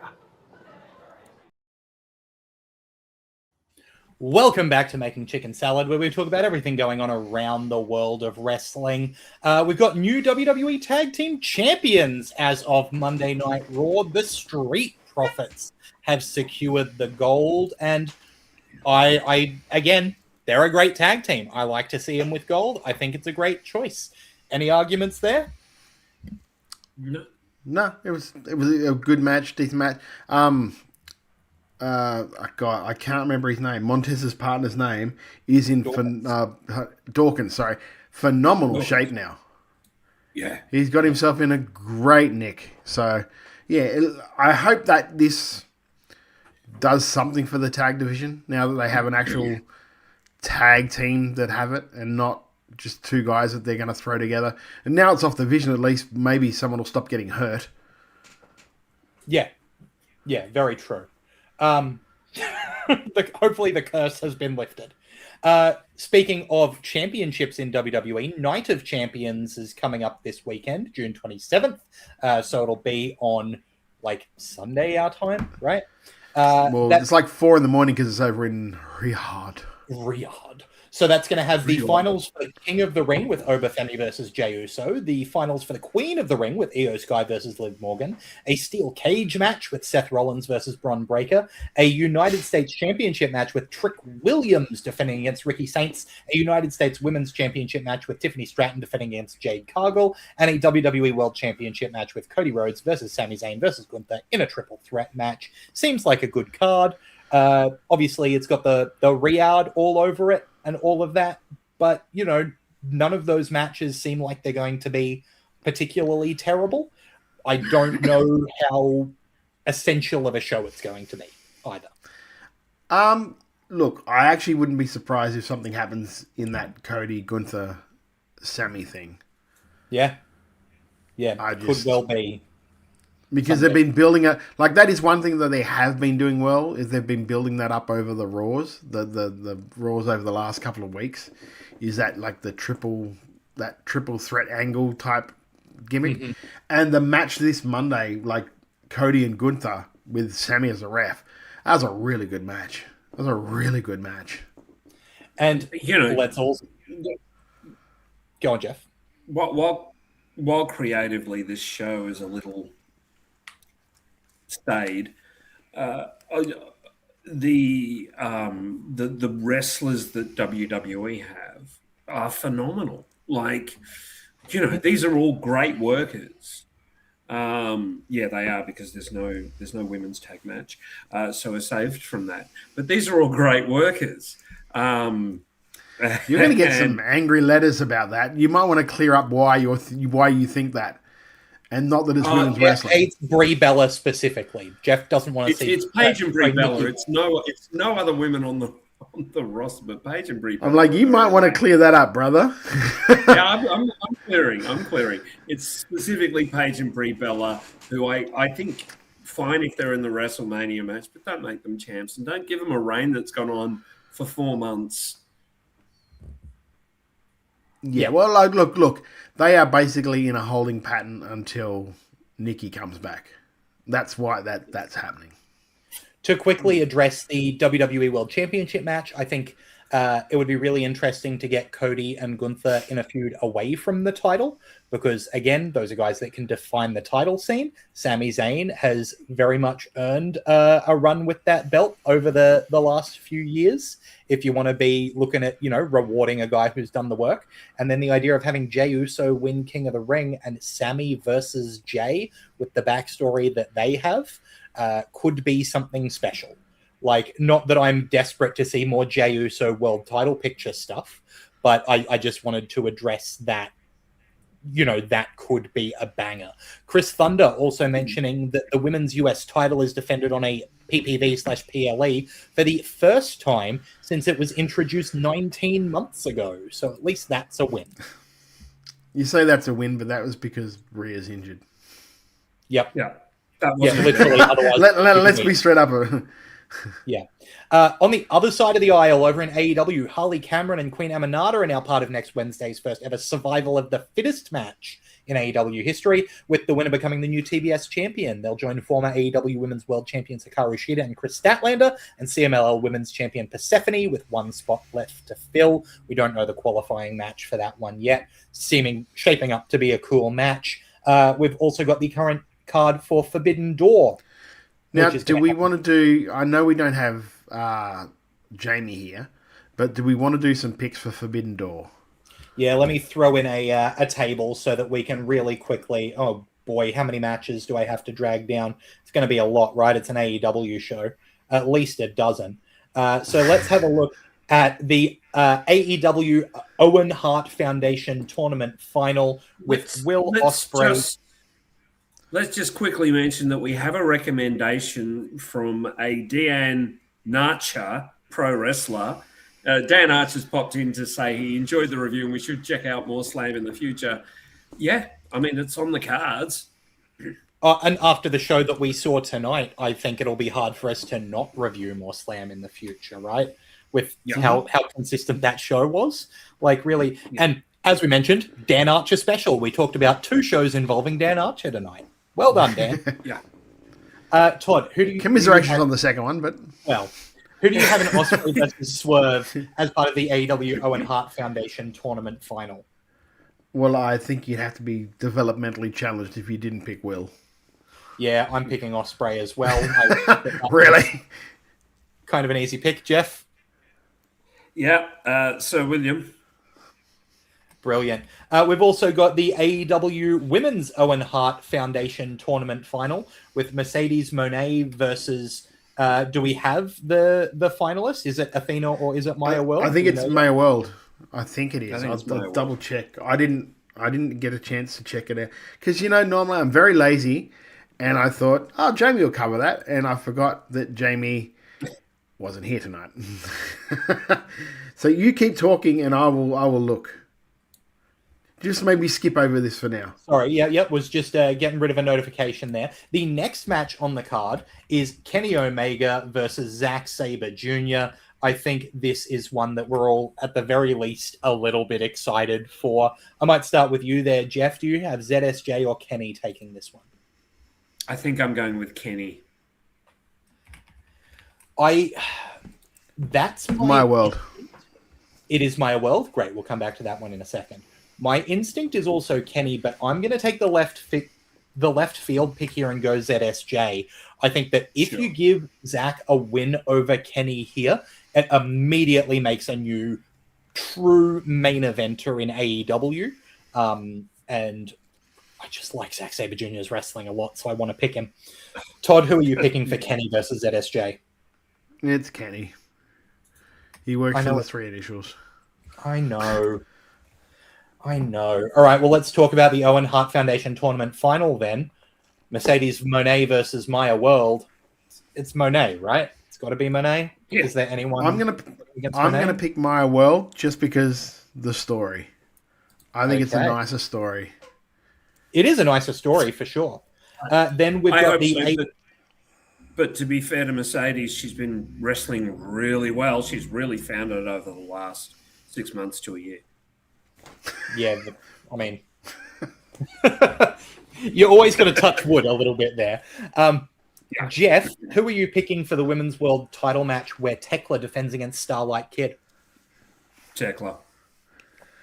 Yeah, I've also got to go Tekla. I wish that I could pick Starlight Kid, but I don't see Tekla losing it for months. Todd? No.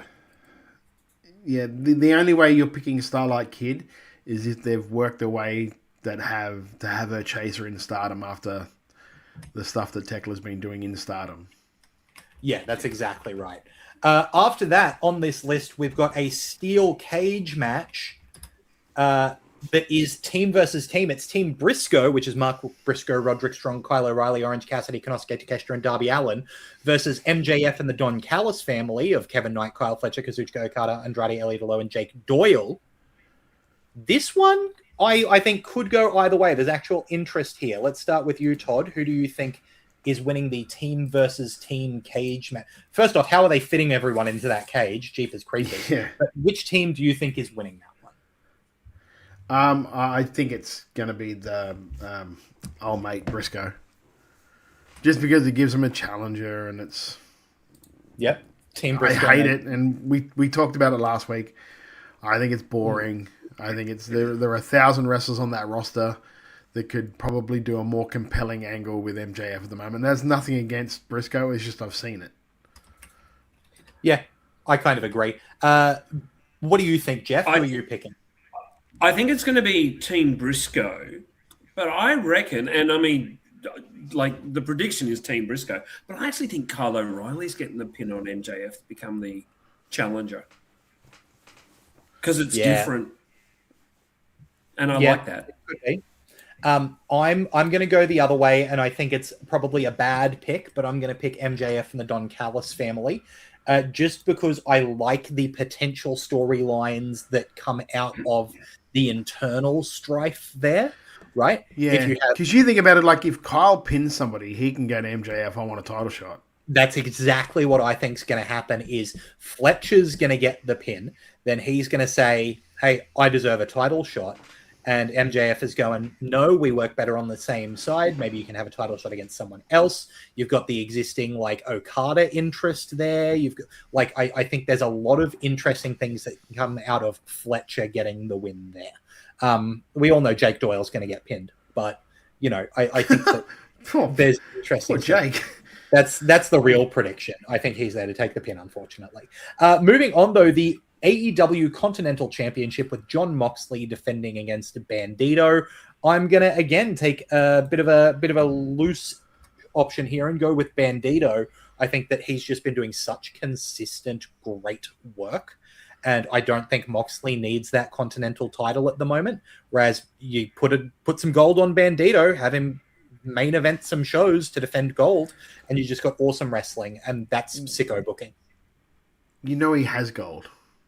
Yeah, but not AEW singles gold. Ring of Honor World Championship. Yeah, but they don't put that on AEW TV. Yeah, that's fair. But still. Yeah. Like, I know what you're saying. Yeah. But I think this is the Bandito showcase moment. What do you think, Todd? I think Bully Ray will interfere and attack Moxley, and Moxley will win it. Mox for the win. Jeff? I can't see Mox losing this. I think it's going to be an absolutely phenomenal match. I think it's going to be tremendous, as this entire card looks just brilliant, but I can't see Mox losing. Yeah, I think you're right, but I want to make the prediction I want anyway. Tag team titles on the line with Adam Copeland and Christian Cage defending against the Dogs, Clark Connors and David Finlay. Who have you got, Jeff? Cage and Cope. Todd? Yeah, unfortunately, because I would like to see the Dogs get it, just so it's a fresh team. Yeah. But there's no way that they lose the first defense. No, it's Cage and Cope across the board. I would love also to because the next pay-per-view is in Montreal. So yeah, it's got to be Cage and Cope here. This one's interesting because there's actually nothing on the line, so it could go any way. It's the Young Bucks versus El Sky Team versus Unbound Co. Let's pass to Todd first. Who are you taking here? I want El Sky Team to win. I don't know if they will because they're going to try and build the Bucks up for the whole Cage Copeland Bucks, whoever else is coming in. Yeah, but yeah, Jeff, Bucks, El Sky Team, Unbound. I want Unbound Co to win. I mean, I agree with you, Todd. Reality says it's going to be the Bucks, but I want Unbound Co to win. They're fun. I also think that's the opportunity for New Japan to get their win for the night, right? So that wouldn't shock me, but for once, I've got to take the smart money on one of these predictions and go for the Bucks here. Like, it just seems like the easiest option here. But speaking of the New Japan win, this is the obvious one coming into the last one. The IWGP Global Championship is on the line with Shota Umino defending against Pac. And are any of us crazy enough to pick Pac here? No. Well, not no, really. that's Shota across the board. Yeah, good fun stuff there. Yeah, it's always going to be him. Like, there's no point even joking about it, right? Alex Fireheart is about to leave us because the Noah main event with Shane defending his title is about to start. So he's getting his they're getting their chicken shit in early. So you know what? Let's make it not too early. Let's actually get Alex Fireheart's chicken shit in on time as we talk about what we didn't like in the past week of wrestling, as we talk about our... You're a chicken shit. You think you're funny, cracking jokes? I'm chicken shit. Yeah. There we go, chicken shit. Jeff, take it away with your chicken shit for the week. For me, and I'm sorry, but it's got to be the Australian Championship Wrestling thing. I really wanted that show to deliver so much, and my expectations were a lot higher than what we've got, and I felt that it was a mismatch. Sorry, but that's just my chicken shit for the week. Todd, chicken shit? Well, look, that was like the worst part is we saw it coming, but we were hoping we were wrong. Yep. That's the truth. Unfortunately. Yeah. My word, do you know what it is? It's something that's probably like left of center, but I was watching the highlights of NXT this week, and like the match ended, and as soon as the match ended, I'm like, well, he's going to get attacked straight away. And he did. I'm so sick of a heel getting beaten and then jumping the guy straight away, straight after it, and then dominating them and beating them up and then just leaving them. I'm so sick of that finish. Like let the babyface get a second of fucking shine. Do you know what I mean? It's just, I see it more and more often to the point now where I can call when it's going to happen. And it annoys me so much. If you want that to happen, just have the guy lose. It was the EK Prosper match, Jeff, because I know you watch NXT a fair bit. As soon as he got the win, I said he's going to get jumped. Yeah, and you were right. You were right. Yeah, and then the stupid thing, because what's his name? Is it Maddox Lennox or something like Lennox? No, the guy that he worked on that show. Yeah. Then came to the back, got chewed out by the general manager, and said, I'm going to go through everybody before I get my title shot or something like that. So I was like, well, motherfucker, you didn't even go through him. You lost that match. Yeah. So like, stuff like that just annoys me. Like if you don't want the babyface to lose, but then you still want the heel to look strong, then don't book those two against each other. Yep. Yeah, simple as that. Bloody DJ agrees with you, Jeff. Chicken Shit was the ACW show for sure. Alex Fireheart's Chicken Shit was the AI upscaling on some of the graphics is really weird. Yeah, it's you can just tell it looks odd. Wild Angel's Chicken Shit was the social media nonsense from Bully Ray being a keyboard warrior, Sol Ruka overreaction, and Vince Russo saying there was too much wrestling on AEW that pushed him away from the company. Hooly dooly. Yeah, obviously there's some ACW stuff or Australian Championship Wrestling stuff that I don't love. I'm going to do something that's a bit more somber as my chicken shit, which is Joe Doering, TNA talent. Unfortunately, for the third time, has brain cancer. He's heading to hospice soon. There was a pledge drive up for him, and the update asked people to keep Joe in their thoughts during the difficult time. Quote, Joe could use all your good thoughts and prayers. Like there's just no good there. And he was a guy that, like, when he got the break, because he'd done a lot of stuff in Japan.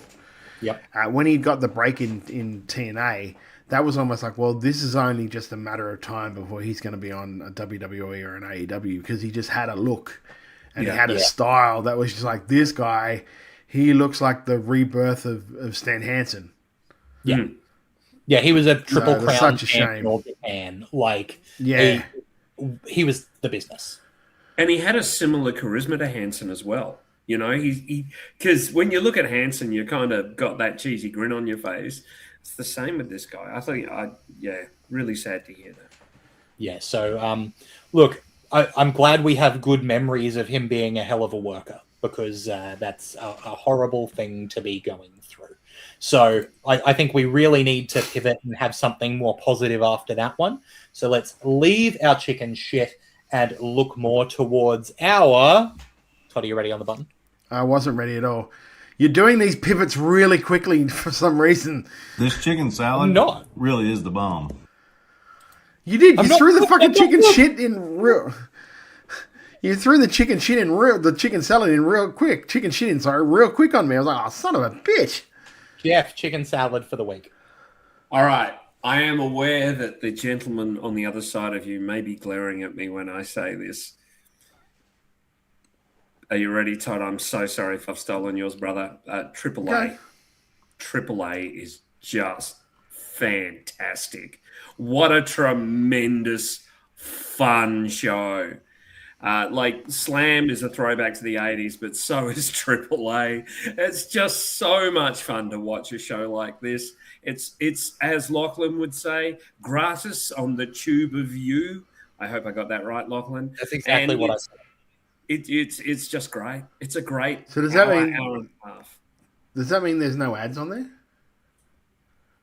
Don't say that word, Todd. There are some interruptions, but they're not as invasive. Oh, so there's no Accident victims. Getting money for injured people is a rare skill. Insurance companies often refuse to pay what is fair. The lawyer you pick must be able to make them pay.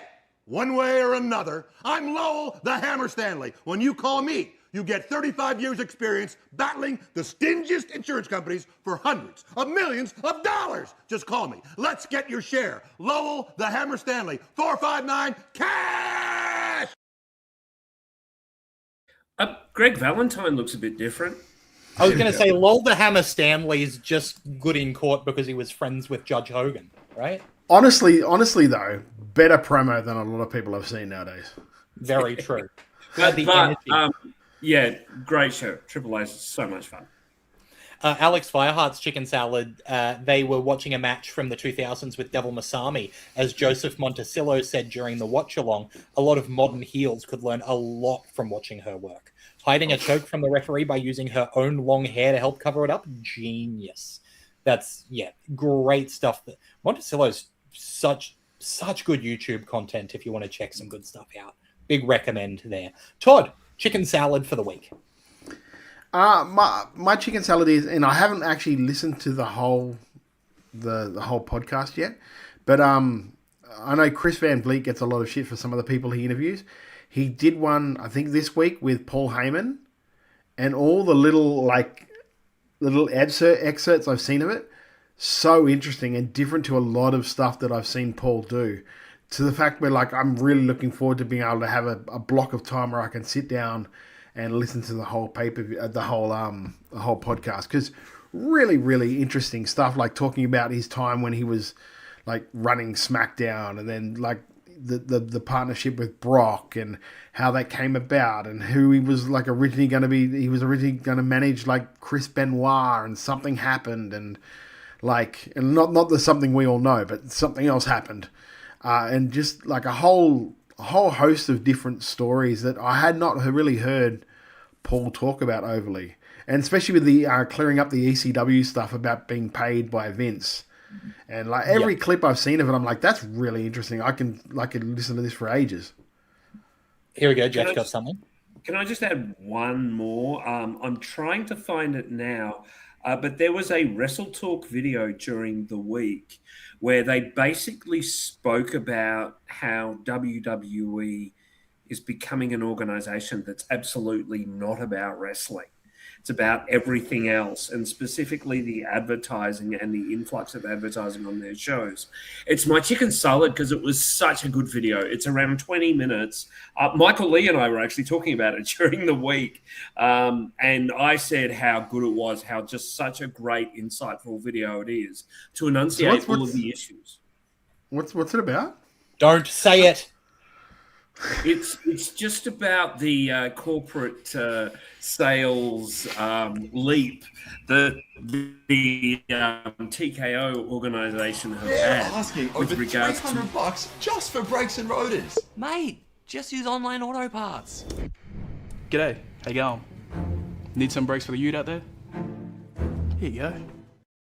Don't know what's happening there. Got to work on that. That's button's going weird. The corporate greed of Todd's fingers. No, it absolutely was. It's a great video. It's a great video.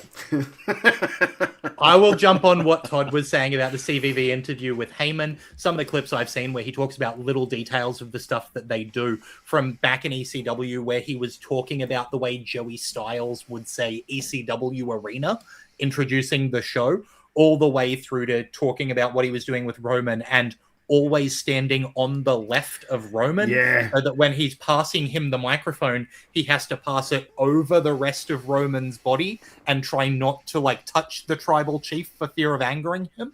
Those little insights show you why. It's like those things I told you ages ago where I always make sure that Mitch goes out before me, and because he's the star. That's the whole idea. Like, it's all about the presentation of the guy you work with, not you. Yeah. Well, I mean, look at the best to ever do that, Bobby Heenan. Thank you. Look at how precise he was on that perfect towel throw, time after time, just perfect, just brilliant. Wild Angels chicken salad is also the Ollie Davis video on the chocolate flavored wrestling as well, Jeff. Bloody DJ says that their chicken salad is slam number 24. It was great. And Bloody DJ's partner gave birth to their second child on Sunday, so Slam was the newborn's first wrestling show. He did sleep through it a little bit. Bloody DJ, congrats on that one. Don't know why he was sleeping through it. That was a great show. How can you sleep through that?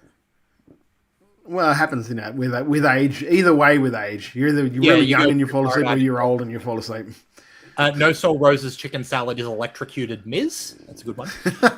Electrocuted Cardona was right too. To be honest with you, I'm kind of jumping on that bandwagon a little bit, but pointing at something different. My chicken salad is that we are getting some more silly wrestling.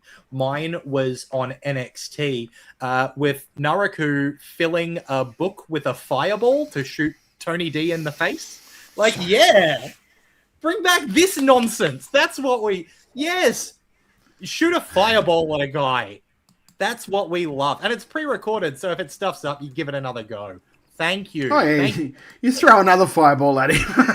Throw some more fire at him. She'll be right.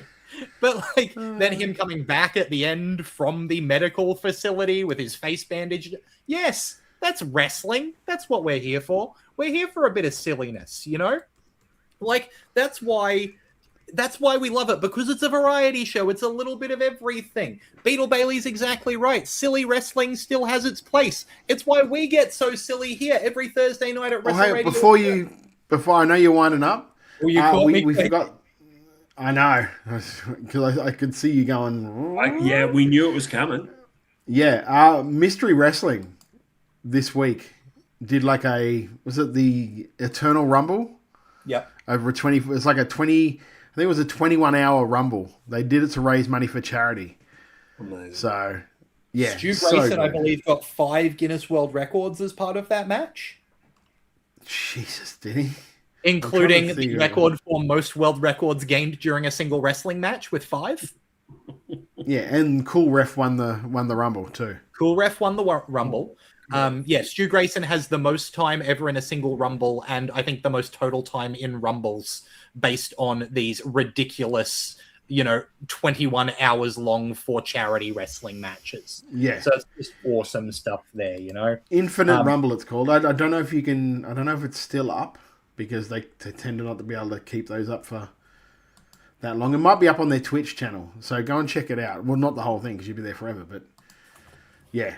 So check out what they did. And while you're checking things out on Twitch, may I suggest twitch.tv/WrestleRadio We're here doing Making Chicken Salad every Thursday night from 7:30 p.m. Australian Eastern Standard Time. If you haven't already, make sure you subscribe to Wrestle Radio Australia. It's free. You can do it on YouTube, Apple Podcasts, Spotify, Twitch, Podcast Addict, anywhere you get your podcasts from. And if you stop by Apple Podcasts, if you can give us a rating and a review, 5 stars really helps us get into more ears. Our socials at Wrestle Radio AU on Twitter and Instagram, Wrestle Radio Australia on Facebook. We have our own social media. I am at Lachlan Albert. Todd is at Beast Eastman. Jeff has Wrestle_Brainia. Jeff, tell us about WrestleBrainia.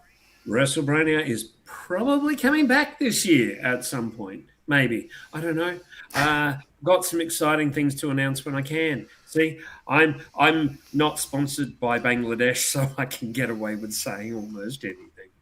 You should also follow the Jamie Apps project. He's at You're so lucky I didn't have that button ready. I am. I had to get it in. So lucky. At Jamie Apps Media to follow Jamie. He's doing some great stuff, including, as we saw, a little bit of content from tonight. An interview with Mana Manoush from PWA that's going to be going up very soon, this week. Lachlan, you do such a great job at this. I've just got one question, and it's a question that's been bugging me for a little while. No, I did not myself when Robbie Thorpe talked to me. Thank you for asking. No, that's not the question, but thanks for mentioning it.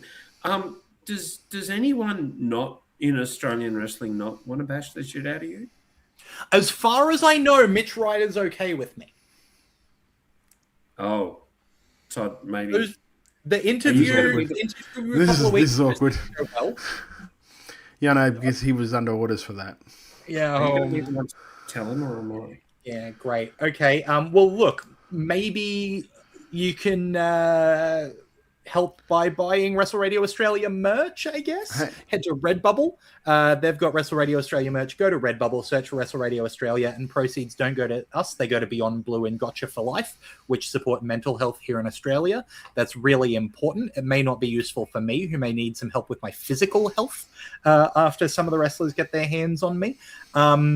If you would like to rep some wrestlers who, as far as I know, don't want to kill me, head to kickout.com.au. At this point, there's probably wrestlers who want to kill me on there. Have you seen how many wrestlers they've got on there now? And that new line of merch drops they've got. In fairness, I do know Trent O'Day wants to kill me, and he's got a new line that looks nick. But so does, the Christina Cade one, or the Strong 94 one, or the Craven one, or the Bobby Bishop one. Those are all fantastic. Kickout.com.au. And if you're a wrestler and you want your merch on there, message Kickout on their Instagram page, and that'll, they can help you out with that. We are here every Thursday night, 7:30 p.m. Australian Eastern Standard Time at twitch.tv/Wrestle Radio Australia. Jeff? Just a quick note, because some people who are listening to this might be going to ShepperCon over the weekend, the board game convention in Shepparton. I will be storytelling Blood on the Clock Tower there. There's still some spots and sessions, so head on to After Game and book yourself in. Next week, I will be away because I will be heading down to PlayCon. So if you're there, head on to After Game, get into some of my games. But that'll also be for the PWA Rumble, which I'm very excited for. Do we know what show will be on the dock? I mean, it'll probably be MCW, right? Boring, bro. Almost. You're asking what we're doing tomorrow night? What are we doing tomorrow night, Todd? Friday night watch along. I have Friday night watch along now. It's kind of a staple, unless we have something else we have to do. But we are doing this. Hey guys, Rose here. Quick nickel fact for you. The band Nickelback have won 12 Juno Awards, 2 American Music Awards, 6 Billboard Music Awards, and 7 Much Music Video Awards. They've also been nominated for 6 Grammys, and the lead singer, Chad Kroeger, was married to Avril Lavigne. Unfortunately, they didn't win any Grammys, and the marriage lasted 2 years. Anyways, tomorrow night, Todd and I will be watching the original first ever PWA Premiership and telling a lot of stories about how difficult it was to do a show during COVID. Anyways, it's Rose here, the #1 draft pick for Friday night watch-alongs. See you then, guys. Oh, he didn't say he loved us. Because he doesn't. No, but last time he said he loved us. No soul. That was more than one nickel fact. That was a lot of nickel facts coming from No Soul. I think it builds up on him. Yeah. He starts and he just can't stop. Yeah. God bless him. Love your work, Rosie. Love your work. So, look, it's going to be an absolutely packed week, as always. Make sure you follow But before you do that, mate, I just want to sort of expand on that.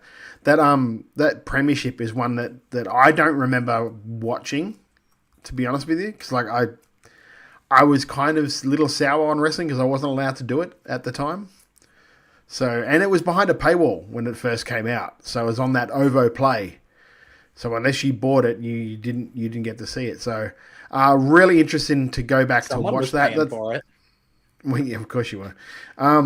That had Charlie Evans, Matty Wahlberg, who's Grayson Waller now, Mick Moretti, just a whole stack of guys that will be interesting now to look back on because it was 5 years ago. So really interesting watch. I'm really interested to start digging into to watch that series tomorrow night, 9:30. Is there anything else that we need to plug, boys? Just remember to watch the Mana Manoush interview on Jamie's channel next week. Yep. Mana Manoush on Monday. The Osbornes on Tuesday, maybe on our channel. Well, the Osbornes on our channel this week as well. We got a real busy Violet Blitz coming up. Violet Blitz coming up. Lot of stuff coming up on the horizon here for Wrestle Radio Australia. Also, before and I'm not sure when it's going to be dropping, but we will be doing the pre-show for the Purge. So it'll be on our channel and also the Pro Wrestling League channel. I think it's a half-hour show or 20-minute show, just giving you a real rundown to what's going to be happening on The Purge, or what happened on The Purge. I still know what's going to be happening because it's a pre-show on The Purge. A couple of interviews that Lachlan did beforehand and stuff like that. So, yeah, stuff that we're really starting to work with some promotions around the country, hopefully more on this kind of things. So, yeah, interesting stuff. Fun stuff coming up. And obviously here in Victoria this Saturday is Wrestle Christmas for everyone. If you're going to the Ballroom Brawl, be safe, be well, enjoy yourselves. It's going to be a phenomenal show. Come on, Ryder. And again, there's so many of us at all of these shows, so go along. If you're at the Ballroom Brawl, make sure you're supporting Mitch Ryder. I know I will be from a distance. If you're at Resolve, come say hi. If you're at PWA, come say hi. If you're at MCW, come say hi to Jeff. You know, we love doing this. We love seeing all of you. Not this week. Not this week. I'm not going to MCW. I'm in Shep. Jeff won't be at MCW this week because of Shepparton. That's right. See, so it'll be a good night. You don't have to worry about Jeff. Isn't that good news? Like, we love doing this because we love Aussie wrestling. We want it to get bigger and better every week, and we are so excited that it is at the level that it is. So on behalf of Todd Eastman and Jeff Setti, I've been Lachlan Albert. Till next time, have a good one. Bye. $100 for breaks and rotors. Hey, you be nice now. Why is this button not working? Hang on. In this place, you find yourself, one with the earth, the water, and the wind. Here, nature reveals itself. Feel the rhythm of this living, breathing world. Be one with nature.